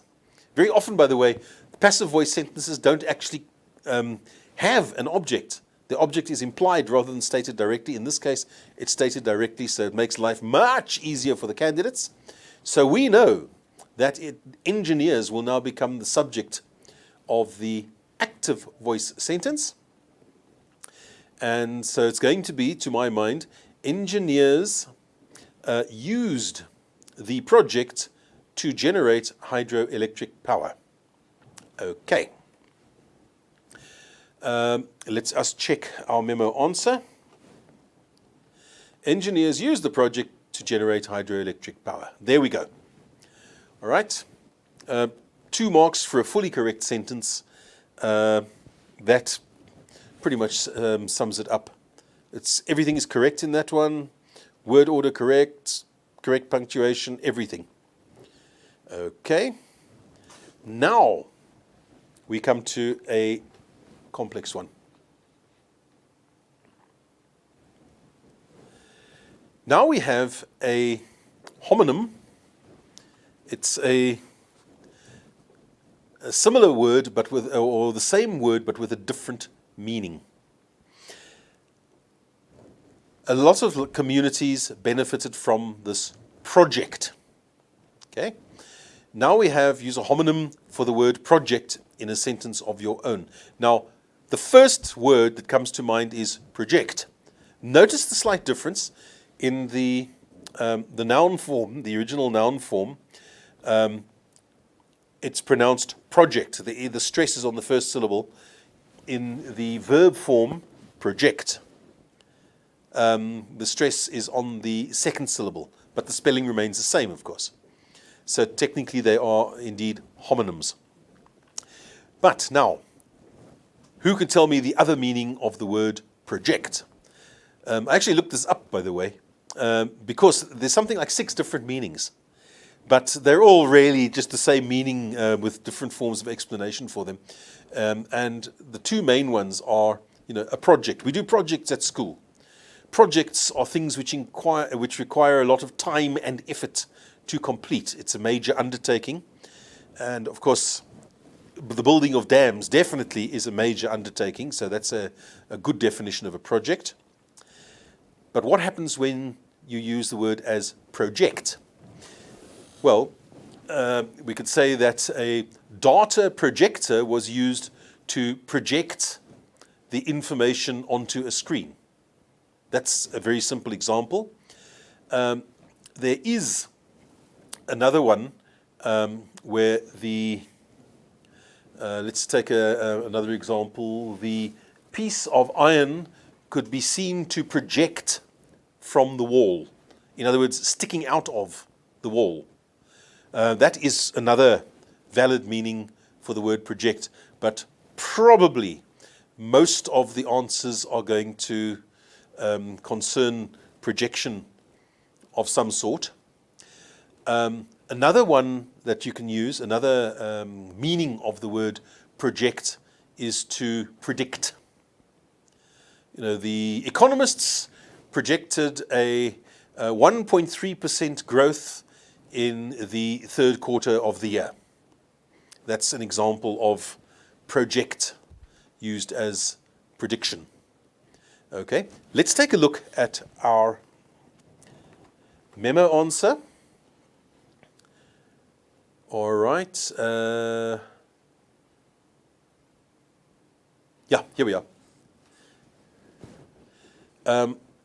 I would not use this in the context of a microscope. That might be, most of the candidates have probably never actually looked through a microscope. I don't know that for sure. Okay, so I don't think you're going to get that particular answer. But if you do, of course, mark it correct. Here's the economic one. The economists project that the profit, okay, that's pretty much the same as the one that I automatically sprang to mind for me. It says they estimate, or I would say also predict. But still the word project must be used as a verb. And then shining the information up onto a wall, I'm sure that many of them are going to use that one. Okay? But also accept other suitable responses. So, have fun. Okay, next one. And there are many synonyms involved here.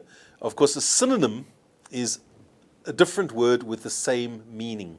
So we've got here, give the synonym of the underlined word in the following sentence. And the underlined word is built. So that is build in the past tense. Good. Now, immediately, I looked at this and I said constructed. To me, that's the very best word that you can come up with here. But there are many more. You can use, as well as the Van der Kloof Canal, were also made. It's not the best word in this context, but it is grammatically correct. So let's take a look at the memo answers. There. Constructed, yes. First one. Erected, yes, definitely. Assembled, yes. Not the first word I'd use, but it's correct. And then, of course, made. You may come across others. Just by the way, I recommend very highly that if you come across a word and you're not sure, Google. If you're marking and you're uncertain, Google. And you simply, say something like, if you've got voice prompt, as I have, I'll just simply say, build, synonyms. And it'll kick out automatically from Google. Nice thing having Google on the phone. Okay. And so it says there, accept other suitable synonyms. So don't be shy to check. Even if you think they're wrong, they might be correct. Okay, and then our Next one, Cannon Island is one of the many islands in the Orange River. Okay, the part of speech. Oh, this confuses candidates like crazy, and I'm not only talking about at school level. I've seen this mess being made at tertiary level as well. Now, that's not to say it's a bad question. In fact, the question is brilliant. But everybody confuses part of speech with figures of speech. Parts of speech, figures of speech. They get totally confused. And I can pretty much guarantee that many of the responses you're going to get will be metaphor. Because they don't know what the answer is. Whereas we must always remember a part of speech is a type of word, a figure of speech is non-literal poetic language. Right, so here though we are looking at the type of word. The parts of speech in English, there are 8 in British English and 9 in American English. The 8 in British English is of course verb, noun, adjective, adverb, pronoun, conjunction, preposition, and article. And if you want to add the one from the American English, which I think in fact is a good thing to add, it's the interjection. We saw that in the example, the Gr12 was being used to show an interjection being made by Granny Anderson or Mrs. Anderson, whatever you want to tell her. So because it doesn't really fit in as anything else, I think the Americans do have the correct idea here to bring it in as a part of speech. But anyway, this one, of course. Now, what is the definition of an adjective? An adjective describes a noun. What do we have here? We have a noun, islands, which is being described by this word here. Therefore, that is an adjective. And there, of course, is our memo answer, which also says it's an adjective. Going back here, complete the following tag question. Right, I love tag questions. It is the largest inhabited island in a South African river. Da-da-da. Isn't it, or is it not? Right, so that's fairly obvious. There can't be any other answers there. It's either isn't it or is it not. In normal spoken English, we would say, isn't it? Give the plural form of the underlined word in the following sentence. Okay, and the word is country. And the plural form of country is countries, where you change the Y to an IES. Okay, that's straightforward. I'm not going to dwell on it. Give the correct degree of comparison for the word in brackets in the following sentence. The groot eiland is the large island along the Vaal, etc. The only word that can fit in there is the largest. Okay, it's large, larger, largest, but when you're dealing with an unknown number, it will automatically be largest, and that is the superlative form. Okay, carrying on, 5.1.9. Rewrite the following sentence in the reported speech. That's also known as indirect speech. Right, and it says here, the Vaal River separates the Free State and Gauteng provinces, she explained. Right, so we've got, start with, she explained that. And to my mind, now please note, explained, the introductory verb is in the past tense. Therefore, we must move it back by a tense. This is currently in present tense, therefore it must be moved back into the simple past tense. Right? So this is going to become separated. She explained that the Vaal River separated the Free State and Gauteng provinces. Full stop. That's it. Take a look at the memo answer. This is important, by the way. Note, there's nothing complicated about that. What is complicated? Very often people don't actually read the instructions given on the marking guideline. This is by my own experience moderating these papers and having to check, have they had the correct mark allocated? Because I've looked at many, many scripts where a similar question has been asked. the tick is correctly allocated at the word separated. But the marker has not actually read the instructions. It's not only the candidates that fail to read the instructions, markers are guilty of it also. Let's read the instruction here. Award 1 mark for the underlined change and 1 mark for correct punctuation. Often,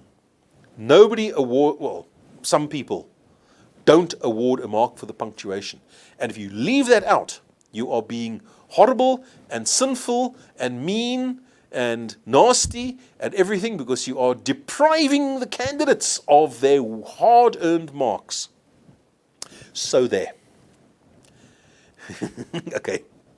Now, I had a lot of fun dreaming up answers to the next few questions. You'll see why. We have here a very clever advert. This is a truly superb advert. Excuse me, I'm just going to decrease this slightly so the whole advert goes on the screen. There we are. Right, there we are. What looks, it's a cleverly combined golf ball with a lady's high-heeled shoe. Isn't it brilliant? Somebody, some graphic designer somewhere, really had a rush of creativity to his head and came up with that. And brilliant, brilliant. Okay, but now let's take a look at the wording underneath. More and more women join golf clubs for better health and recreation. The South African Women's Golf Association president stated that there are many benefits in playing golf. Okay, I would definitely not use in playing golf. I would benefits to playing golf, but different people use that differently. Right. Now, let's take a look at the questions based on this.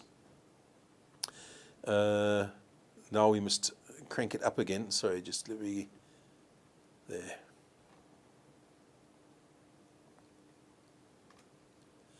Okay, 521. First question. Rewrite the following sentence in the negative form. Now, the first thing that springs to mind is more women. Oh, and please note that the pronunciation of woman in its plural form is women, because otherwise there is no distinction between the way the words are pronounced. Please, teachers, hammer that in to your learners, that the plural of woman is pronounced as women in order to differentiate between singular and plural in spoken form. Now, automatically, in the negative form, I think, more women do not join golf clubs.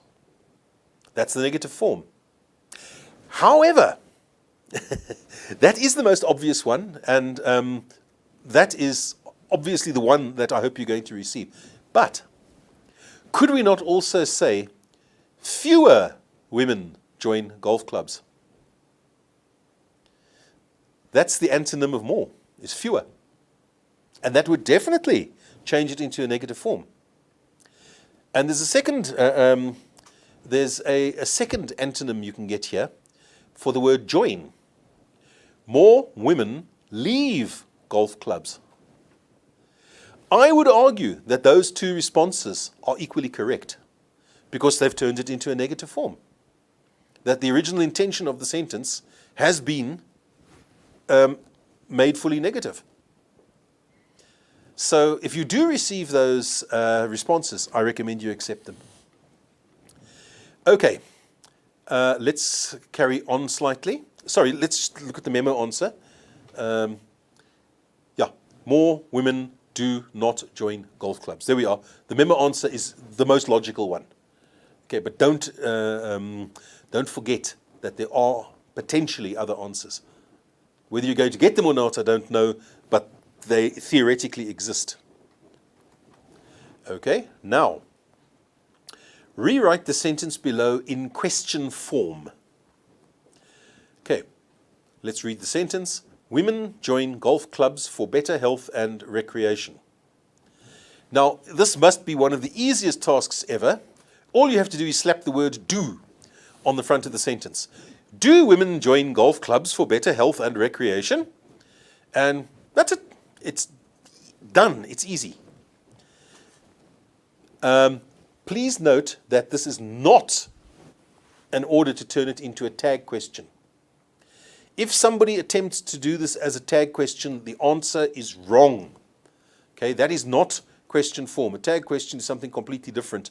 It's a statement with a question tag put onto it.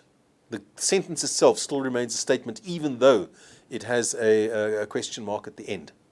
All right? But this one must be a full question. Do women join golf clubs for better health and recreation? Question mark. So let's go to our there. Do women join golf clubs for better health and recreation with a question mark? Please note, if the question mark is not there, it's wrong. You must have a question mark after a question. Right. Hang in there. We're almost there. Right. Here it says, combine the following sentence. Should be combine the following sentences into a single sentence. That's a typo. Don't worry too much about that. I do get very annoyed, by the way, not at typos, but at people who take a brilliant paper such as this one.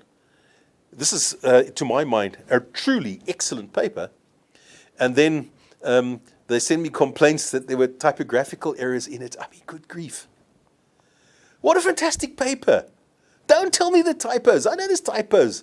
I mean, I make mistakes like that myself. And it's obviously honestly, of no consequence in my life. Right. So, sentences into a single sentence, right? And it says here, more women join golf clubs for better health. And the second sentence is, more women join golf clubs for recreation. Now, it specifically says that this correlative conjunction must be used. And of course, not only is paired with but also.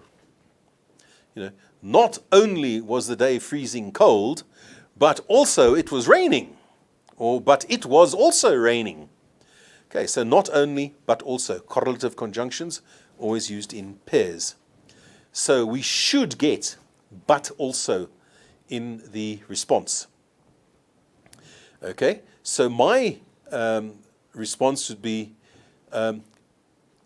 not only are more women joining golf clubs for better health, but also for recreation.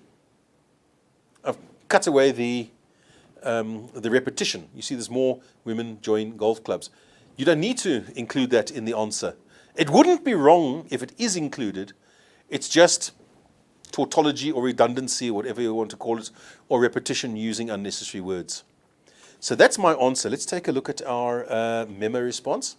It says here, not only do more women join golf clubs for better health, but also recreation. Bingo! Spot on. Excellent. I would have included but also for recreation, but it's fully correct as is. Okay, I'm just playing around with words. And here, not only do women join golf clubs for better health, but recreation as well. Bingo! Just because they've changed also into as well doesn't mean it's wrong. It's fully correct, precise, full meaning, correct tense, everything. It's there. So award the marks. 2 marks for such a good answer.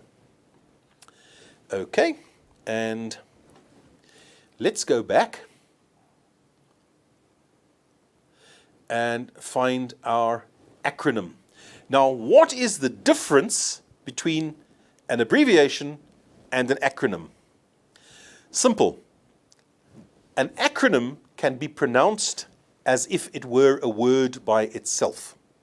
So here we've got the president of the South African Women's Golf Association. And if you take just the first letters, S-A-W-G-A, and it forms a word, sorga.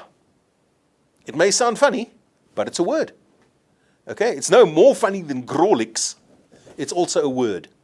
Okay, so that is our acronym. We'll look at the memo answer after this. And then we're just going to look here. Rewrite the following sentence in the future simple tense. All right, so we're just taking it forward by one tense. And it says here, this is in the present tense. There are many benefits for women who join golf clubs. So all we can do there is change that to will be. There will be many benefits for women who join golf clubs. Okay, memo answer. Here we go. We first got our SORGA acronym, and then we've got there will be many benefits for women who join golf clubs. Now, before we sign off, I've just had a query from a school, and I'd like to tackle it. All right, let me see if I can find this. The request is for clarity concerning the learners who lift answers from the passage. Okay, now this is referring to questions 1.6.2 and 1.10 and 5.1.9. It says here, which is a natural truth, and learners say that it cannot change into the past. So before we go to the comprehension questions for this answer, we are going to go to 5.1.9. Okay. No. In this case, she explained that the Vaal River separated the Free State and the Gauteng provinces. It has to go into the past because our introductory verb is in the past tense, so it has to go back from the present tense to the past tense, regardless if it is, in fact, in the present tense in real life. Because remember, we're dealing here with reported or indirect speech. And that is the way we do it, is we have to take it back into the past tense if the introductory verb is in the past tense.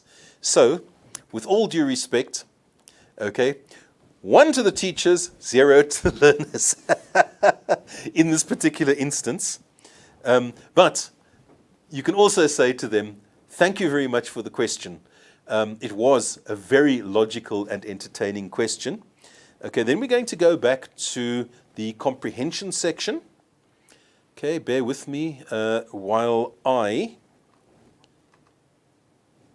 Oops. Okay, let's just take it way up to the comprehension section.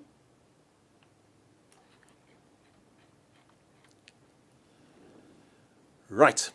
And this one is 1.6.2. Let's find that quickly. Here we are. Explain how Majosi proved that charity begins at home. Let's just take that across like that. And lifting answers from the passage. Let's take a look at our memo answer. The whole thing there is, they may not lift the answer verbatim from the passage. It must be modified in some way. They can use most of the original words, but there must be at least one change somewhere, change from active to passive, use synonyms, something like that. Let's go to our memo answer just to clarify things. Or, no. Let's go up to the passage itself. Here we go.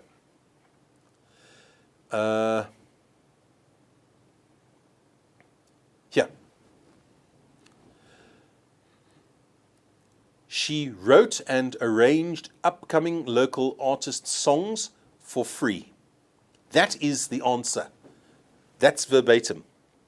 If they take that straight from the passage, she wrote and arranged upcoming local artist songs for free, then it's a verbatim quote. And let's just check our mark allocation there. Bear with me here. It was I've lost the question number. Sorry, 1.6.2. Explain how Majosi proved that charity begins at home.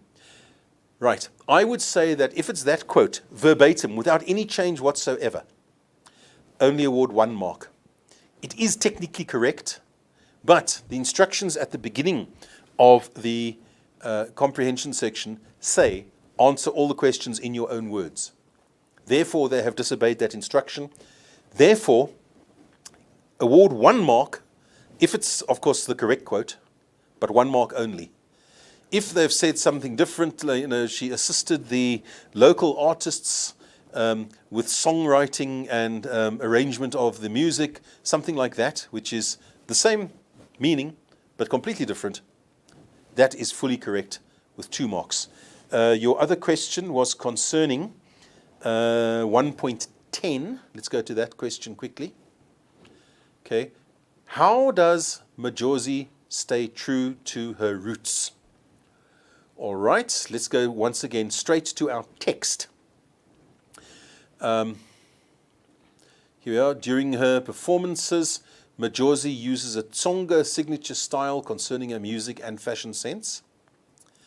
Or she commonly plays with traditional wear. Or Majosi usually performs in the indigenous Tsonga attire. Okay. All 3 of those sentences or clauses, whatever you want to call them, are technically correct answers. Now, the whole thing is, if they are lifted directly, unchanged, and let's go back to the question 1.10. If they are lifted without any change whatsoever, it's only a 1 mark question, do not award a mark. Because the instruction says, answer in your own words. Okay, in this case, be severe. If it's absolutely direct, no change to word order, no change to the actual words used, word for word, verbatim from the text, I would not award a mark. It's as easy as that. And I hope that that addresses your questions, and thank you for those questions, by the way. They were indeed very logical and needed to be asked.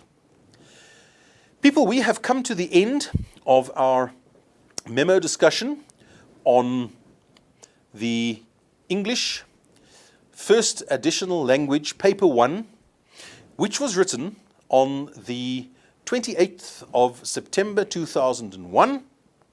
This last and final section dealt with the language aspects that were included for our entertainment and instruction. Thank you very much to all of you who watched.